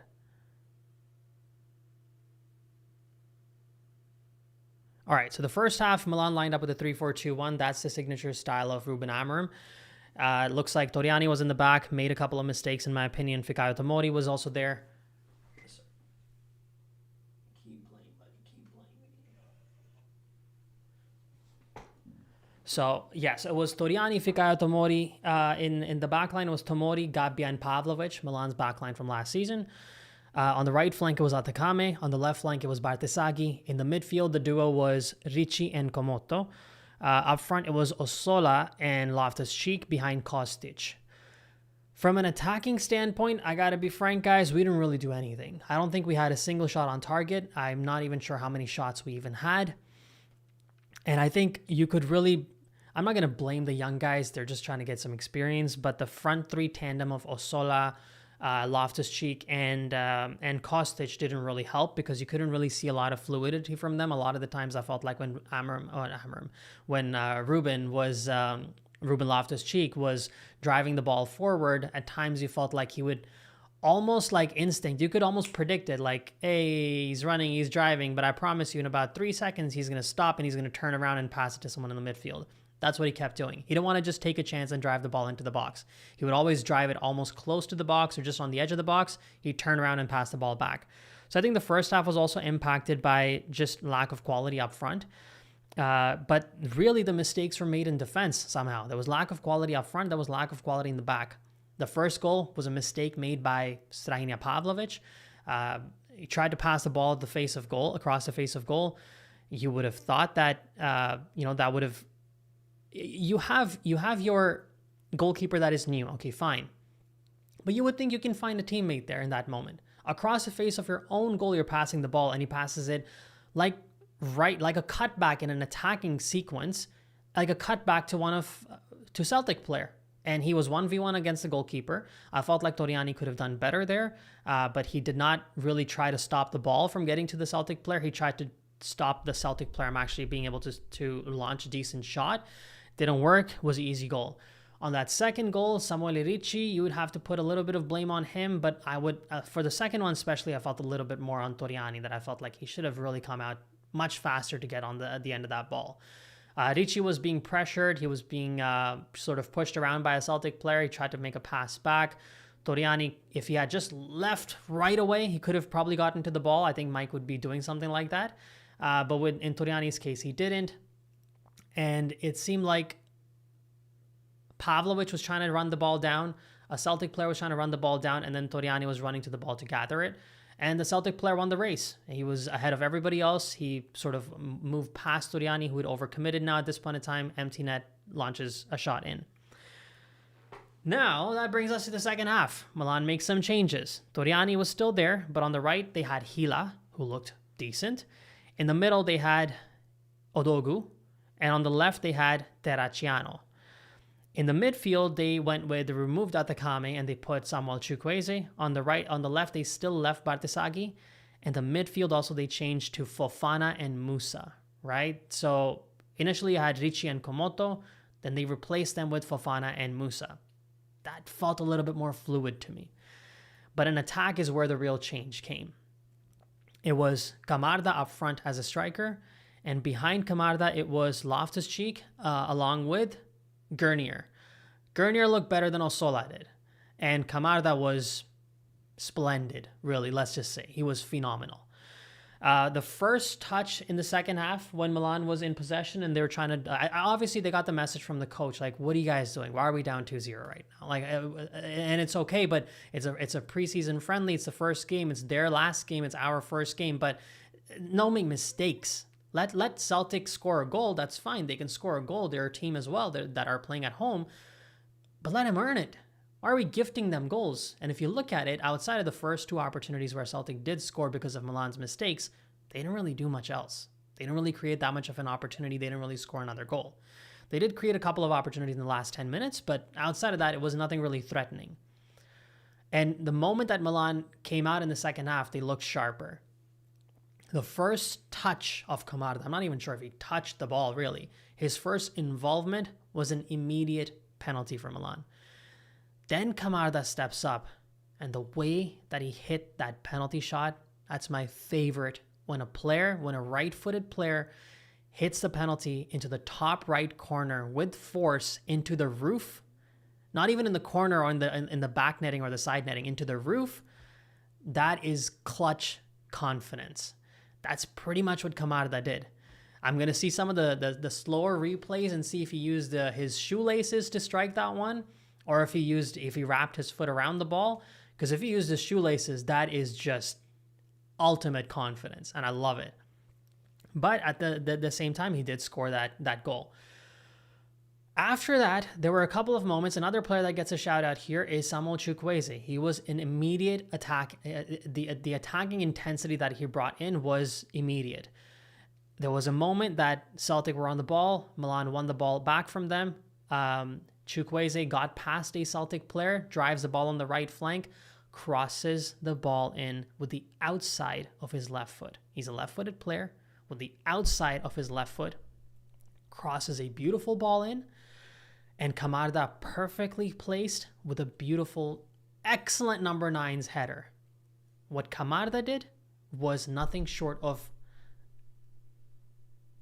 I would really say, amazing, right? It's a friendly. I understand that. I'm just contextualizing things here, right? Over the past few seasons, we've seen some of the young players get really neglected, get disrespectfully almost moved away from the club, not even to the best locations. That's what happened with Camarda at Lecce. For him to come back in his first preseason friendly, in a first important game, you could say, they're playing against the youth team and whatnot, but in this game, going away from home, first involvement is to win the penalty. Second involvement is to get a header, and second involvement is to score the penalty, and the third involvement is to get a header and score the goal. And his press intensity was excellent. And Chukwueze on the right flank, that sealed the 2-2 really for Milan. Still a 2-2. You feel like on all 4 goals, Milan was involved. I'm not sure how much Celtic were involved. They were, but in the build-up of those goals, Celtic definitely finished. But in the build-up of all 4 goals, Milan was involved. So that's pretty much the summary of the game, guys. I'm not sure if I'm going to actually make a review here. I don't know if that's needed. You guys let me know in the comments if you would even watch a review if I made one. But this is where we stand. So let's see some of your comments now. And how much time are we in now? Okay, let's do this for about 15 minutes. I'm getting hungry, though. So.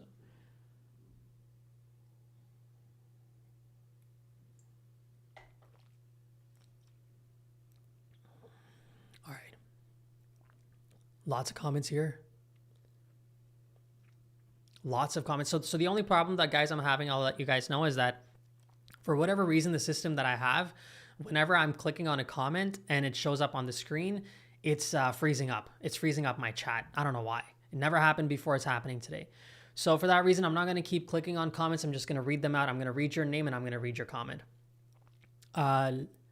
Lahidu24 says, Chuku was excellent. Yes, I think Chuku was, Camarda and Chuku were very good.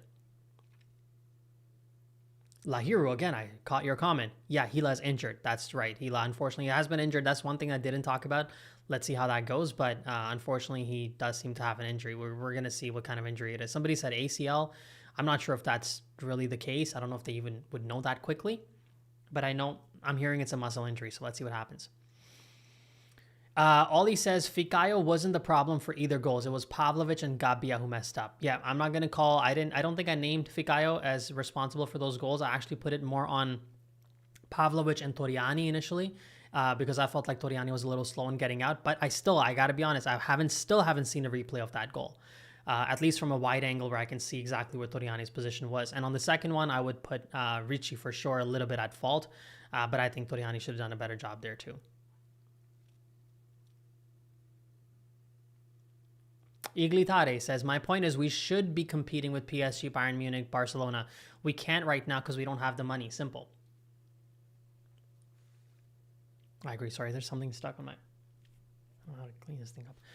I kind of agree with you on that one. They not kind of, obviously they should be competing with the top teams, but there's a whole system that has to be reworked here, and unfortunately it's going to take a lot of time, and it's also going to take a lot of patience from the fans and everybody involved. And you know how fans want results right away. Like, we don't want to go through another season without Champions League football. We want to see growth, and at a minimum that growth has to be Champions League football, but they should be competing for something this year for sure.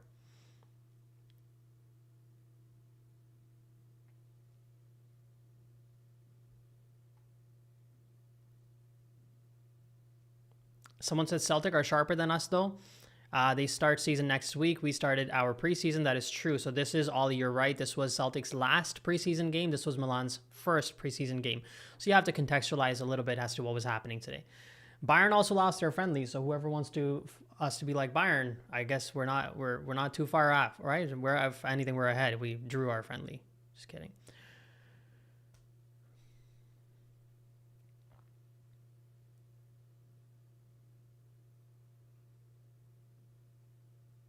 All right, so some of you guys are arguing between each other, so I'm not going to really get involved or referee those arguments, but let's just go to some of the latest comments.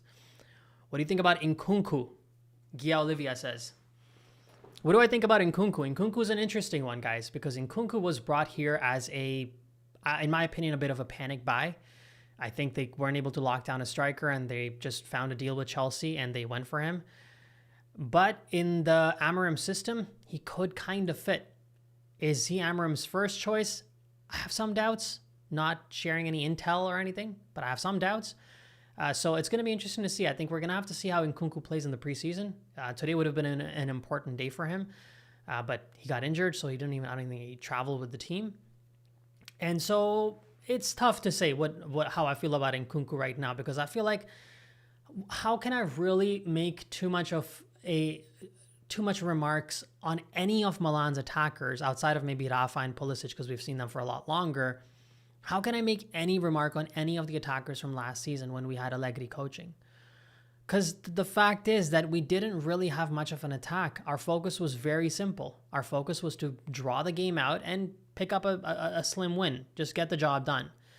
And that is not something that players like Nkunku and those guys really thrive on. They thrive on free-flowing football. They want to attack. They want to press. Whatever it is they want to do.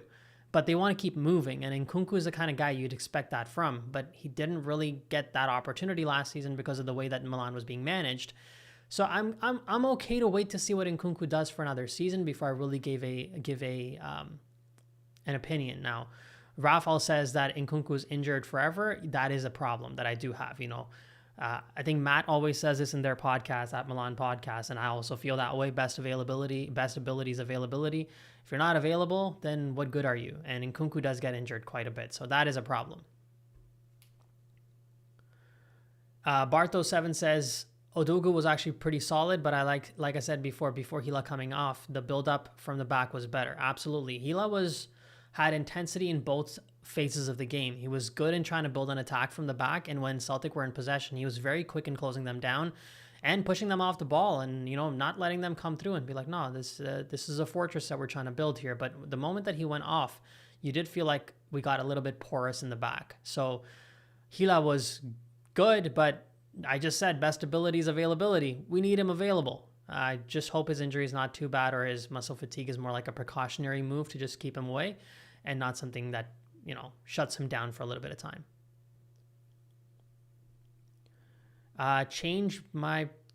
Okay, well, there we go. Change my freaking username says, I don't think we have enough money for Foden. Only way he comes is on loan. Well, Foden's not coming. I can tell you that. I think pretty sure he signed a renewal now with City. So he was never part of Milan's thought. That was just a rumor that was floating around. You guys were sold a rumor of Virgil van Dijk. That was not real. I confirmed with people at Milan. Foden was not real. I confirmed with people from Milan. They're not even thinking about it. So was Jovan Karofsky as your sporting director. That was also a dream that you were being sold to get you riled up, because I also knew back then there was nothing happening with him. So just be careful with, what all you guys are believing. But Foden is not a player that Milan would, I don't even know if they would loan him, because I don't know if he becomes available for loan. Maybe they'll be like, you know what, a loan for Foden? Sure, we'll take that. But I know that Milan was not really looking at Foden and purchasing that player when news was saying they were.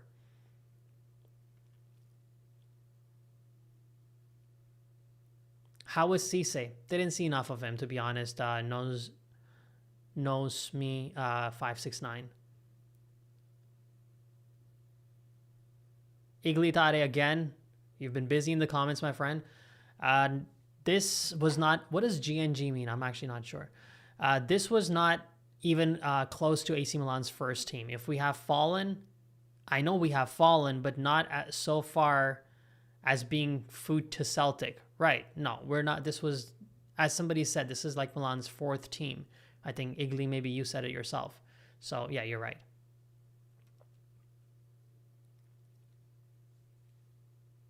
Exactly. All he's saying, right? Foden just extended his contract. So, what is he going to come here for?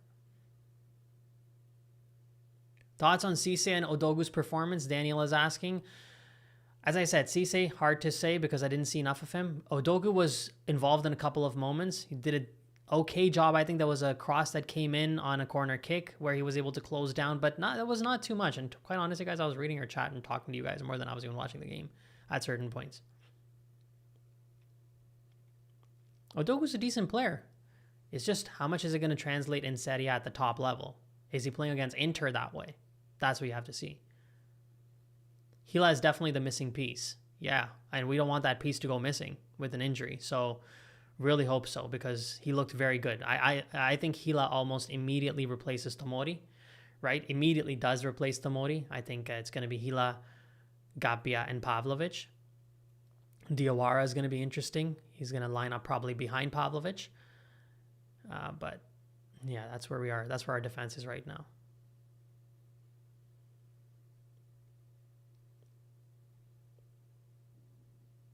Somebody says Nagato Kingu. Nagato Kingu 7319. This result stinks. No, don't worry about it, man. The results don't matter right now. What matters is, you know what? You know why you should not call this a result that stinks? Because the result is irrelevant. You know what matters? Our young boy who just signed his renewal 2 days ago scored 2 goals today. Take the wins. F the result. Doesn't matter. It's a preseason friendly. Who cares? Take the win there. Take the win from Chukweze's outside the left foot cross that led to Camarda's second goal. Take the wins. Do we need to tighten up in defense and not concede these goals? Absolutely. But we're also playing with Toriani in the goal. Could it have been different? Maybe a little bit sharper with Mike? Probably. But don't worry about the result at all. See how your team played. Your team played terribly, in my opinion, in the first half, but they definitely improved in the second half. Take the Gila performance. Gila was looking good for the 20 minutes that he was in. Concerning that he's now injured. But take the wins where we're getting them. That's what matters. All right, I'll do this for another... How much time? 7 minutes maybe? Yeah, because there's like over 300 of you guys still here. All right, we're at 271 likes. Come on, guys. Crank it up. Get it up to 300 if we can. All right, going back to your comments.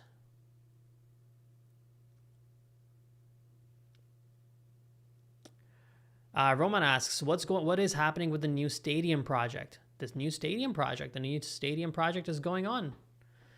The new stadium project is going to go through 2032 is what we're looking at, possibly. You know, that's what you want to see from Milan, right? Investment into young players. Investment into their systems.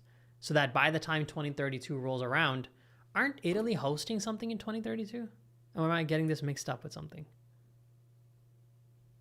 I don't know. I don't know if I am. I think they are hosting.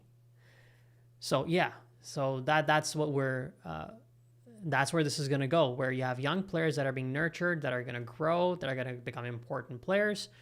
And then 2032 rolls around, you have your stadium that is ready, you have your young players that are ready. That's at least that's the ideal outcome from all of this here, all of the pain that we have taken over the last few years. That is the ideal outcome. And obviously, we don't want to wait till 2032 rolls around to be able to enjoy our team. I'm just saying that that's what you're aiming for. That's a long-term picture, and then your short-term picture is results right away, and for Milan to be a relevant team right away. I think the thing that maybe I can talk about in closing, I'll just keep an eye on all of your comments. I'll just let them flow. As they flow, I'll keep reading them. Update on Rabiot. There's no update on Rabiot. Rabiot's going to be back. Italy and Turkey, right? They're hosting, I think, the Euros, if I remember right. So, the reason why you're probably not going to see Milan be making an exorbitant amount of signings for this Mercato, they probably will replace some players that they sell that they feel like they do need to replace. But the reason why you won't see it is because there's a belief within Milan that they have a good enough team to compete. The outcome of last season was a huge under-delivery of their capabilities. It was a huge disappointment. It wasn't in sync with what the quality of the team was. And as a matter of fact, they were sitting in second place when they played against Inter. They were 6 points behind Inter with only a few games left for the season, and they dropped outside of Champions League football. That is a team that, sure, was lacking in depth, sure, should have had better maybe inputs and additions during the winter transfer window, sure. But a team that was still in second place till April. And they underperformed. They underdelivered. And this team, with the right guidance, with the right addition of pieces like Gonzalo Ramos as striker, or forget the name, a new striker, a new center back, which is Ramos and Gila, and the changes and additions they're going to make in the coming days, should propel this team to be much more competitive than they looked when they play with the idea of wanting to win, rather than just surviving games, the way that they did against Cagliari on the final match day. The final match day, to me, will 100% stay a microcosm of the season. You are up 1-0 in 3 minutes in a must-win game at the San Siro to make it into the Champions League. You don't even need a win. A draw will do it. And what do? You just start sitting back. You could even risk making it 1-1 by just attacking, because even a draw will qualify you for the Champions League. And what do? All 11 players behind the ball defend, and you still conceded 2 goals. So you didn't even do a good enough job of what you were trying to do as your job. That is the mindset that is going to get shifted this season, where they're going to be more aggressive in the way that they play. Does it translate or not is not the point that I'm trying to make. I'm just talking about a shift in mindset, because I talked about this before and somebody said, because I was talking about Fonseca on X and somebody was saying, well, we finished 8th with Fonseca. And my point was, it's not about what position we were in with Fonseca. It is how he was trying to get Milan to play. And it was going to be a system that was going to take time. Good coach, bad coach was going to fail, irrelevant. I'm saying I don't want to see what I saw last season as a mindset from this team. So here we are. All right. I like what Milan. I want Milan. Okay. Iglitare says I want Milan to sign a fast left winger. Okay. Our left side looks dead when Leao is sold. Who do you think we're going to be getting Kush?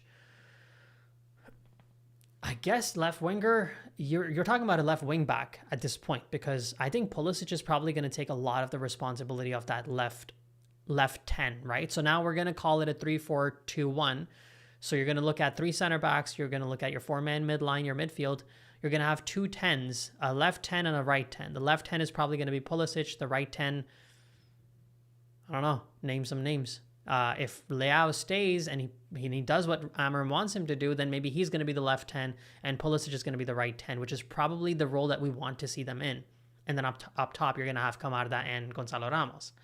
So when you ask me for a left winger, I don't think we're going to get a traditional left winger. I think if anything, we're looking for a left wing back.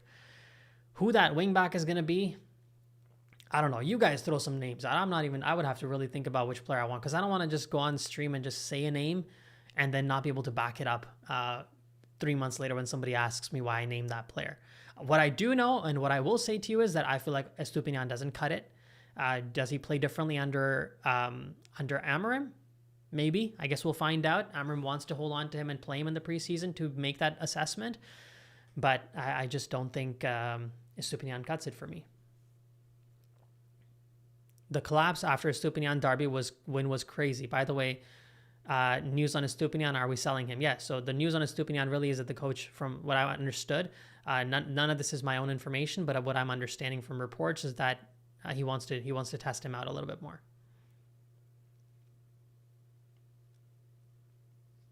Good question from Nikru9726. He said, I don't understand what role Salamakers will play if Chukwueze will be the right wing back, I guess.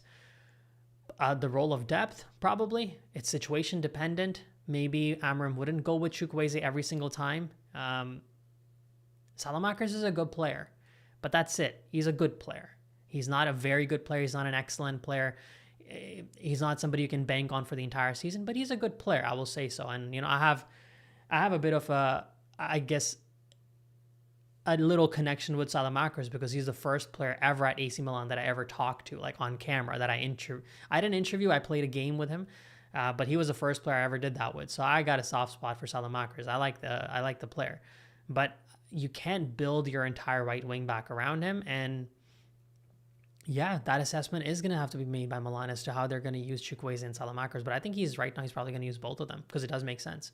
Because let's be real, Chukwueze's only played one preseason game. Salamakers was here all last season. So the reliability factor with Alexis and with Chukwu is going to be what Amorim has to solve. Ollie says, yeah, at the point we didn't know a draw would do it. Either way, man, you just don't sit back after 1-0 against Cagliari, a team that almost got relegated the week before. It was a disastrous call from Allegri. And it was all season.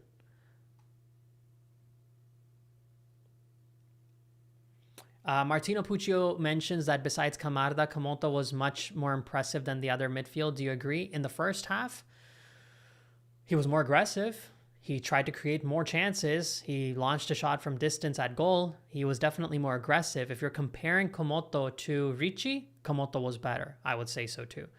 But would I say that Camoto's impact was the same as Fofana and Musa? No, I think Musa and Fofana actually had more impact on the game. And were more aggressive on the game too.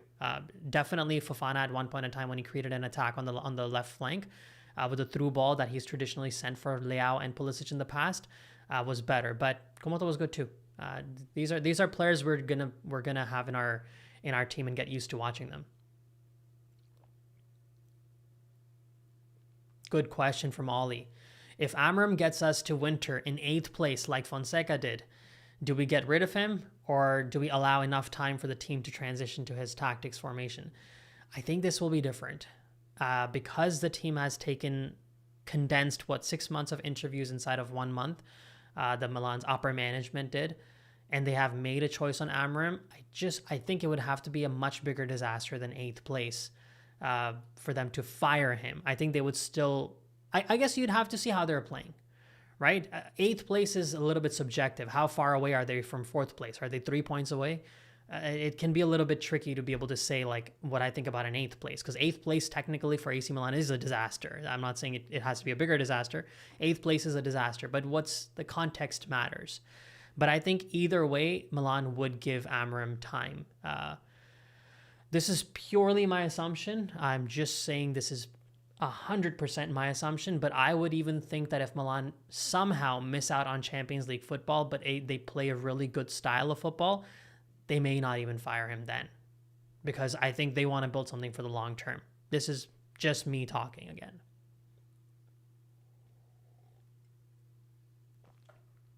But the goal, I know for a fact, the goal is to win. That I've been explicitly told on multiple levels, that the goal is not to let's just make top 4. Let's just find a way to make top 4. No, the goal is we're underperforming. We should be fighting. We should be in 2nd place. We should be in 2nd place fighting for 1st place. We should be in 1st place. Those are the positions that Milan should be considering, not how do we scrape it into top 4. That much I understand.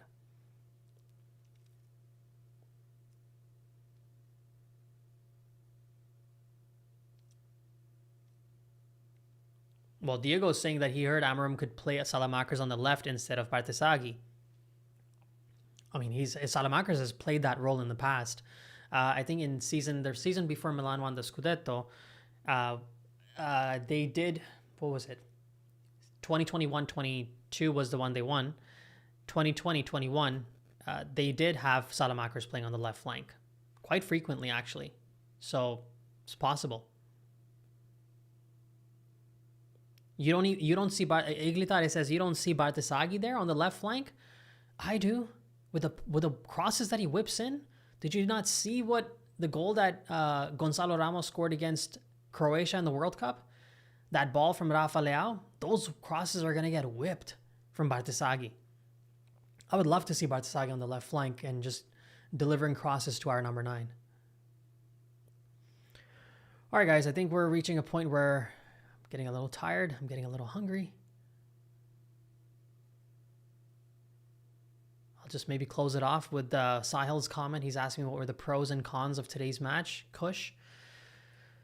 Yeah, let's close it off with that one because we've gone on for a while here, a little bit longer than I even anticipated. But 10 likes. We're 10 likes away from 300. Come on, guys, crank it up. 10 likes away at 290. It would be really nice if you can bring me up to 300. I'd really appreciate that. I do want to check if there was a chat that was paid chat because I missed. Because I know for a preseason you don't get a lot of funded chats. Oh, thank you very much. Hi, Kushpai, my friend. Thank you very much. I appreciate the super chat and you're very kind. All right, let's go back to the live chat. What are we doing here? So yes, the pros and cons for today's game. The cons, really, at the end of the day, Milan has to figure out what their plans are with Ruben Loftus-Cheek. They have to figure out what their plans are with Ricci. I would say those are the ones that bothered me in the first half. And Tomori just in general. I don't think Tomori was at fault for either of the 2 goals, but Tomori in general, I feel like we got to find a solution for this one. Hold on. Ollie's saying, go back to my Fubo comment. If you don't want to read it on stream, gonna save you $80 a season. Wait, what is your comment? Put it up again, man. I wouldn't skip it. I just didn't see it. There are a few comments here, so sorry I missed it. Put it up again and I'll read it if I feel like it's appropriate. But yeah, so the cons are really that. The first half is the con and the second half is the pro. A lot of the things that happen in the first half, making mistakes defensively, not okay. Ruben Loftus-Cheek's lack of involvement and aggressiveness is a little bit annoying. Ricci, you felt like was the mature figure in the midfield playing alongside Komoto, but as Martino said it too, Komoto sort of, he outshined him. That's not okay. Kostic and Osola were fairly quiet in the first half, I gotta say. But those are the ones that I would want to say were the cons in the first half. The pros in the second half were obviously Camarda, Samuel Chukwueze. Fofana did a better job in the midfield than Ricci did because both of these are players that Milan is probably considering moving on from. But Fofana definitely played a better game than Samuel Ricci. And Gila looked good for the 20 minutes that he was in. The only con there, I guess, would be that he may be injured. Let's see what happens with him. Isak, what's your comment? Put it in again. If I have time, I'll read it. I just said if you have...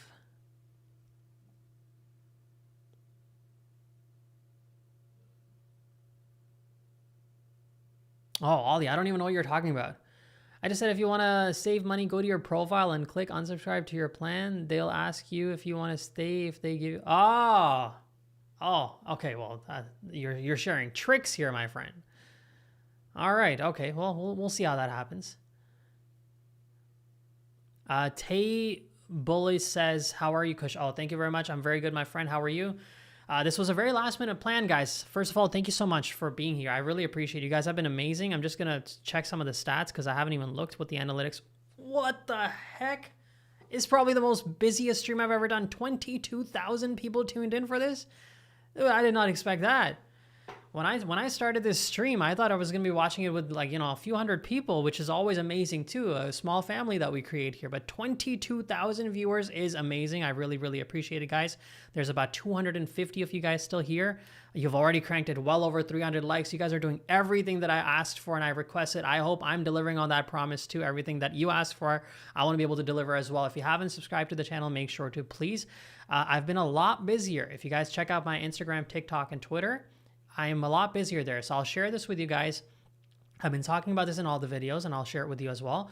Any breaking news about Milan, I will almost certainly be putting it on X. I won't put it anywhere else, but I'll be putting it on X. So make sure to follow me on X because if there's any news about a player, you want any confirmations, if I hear anything from the club, I put it out there.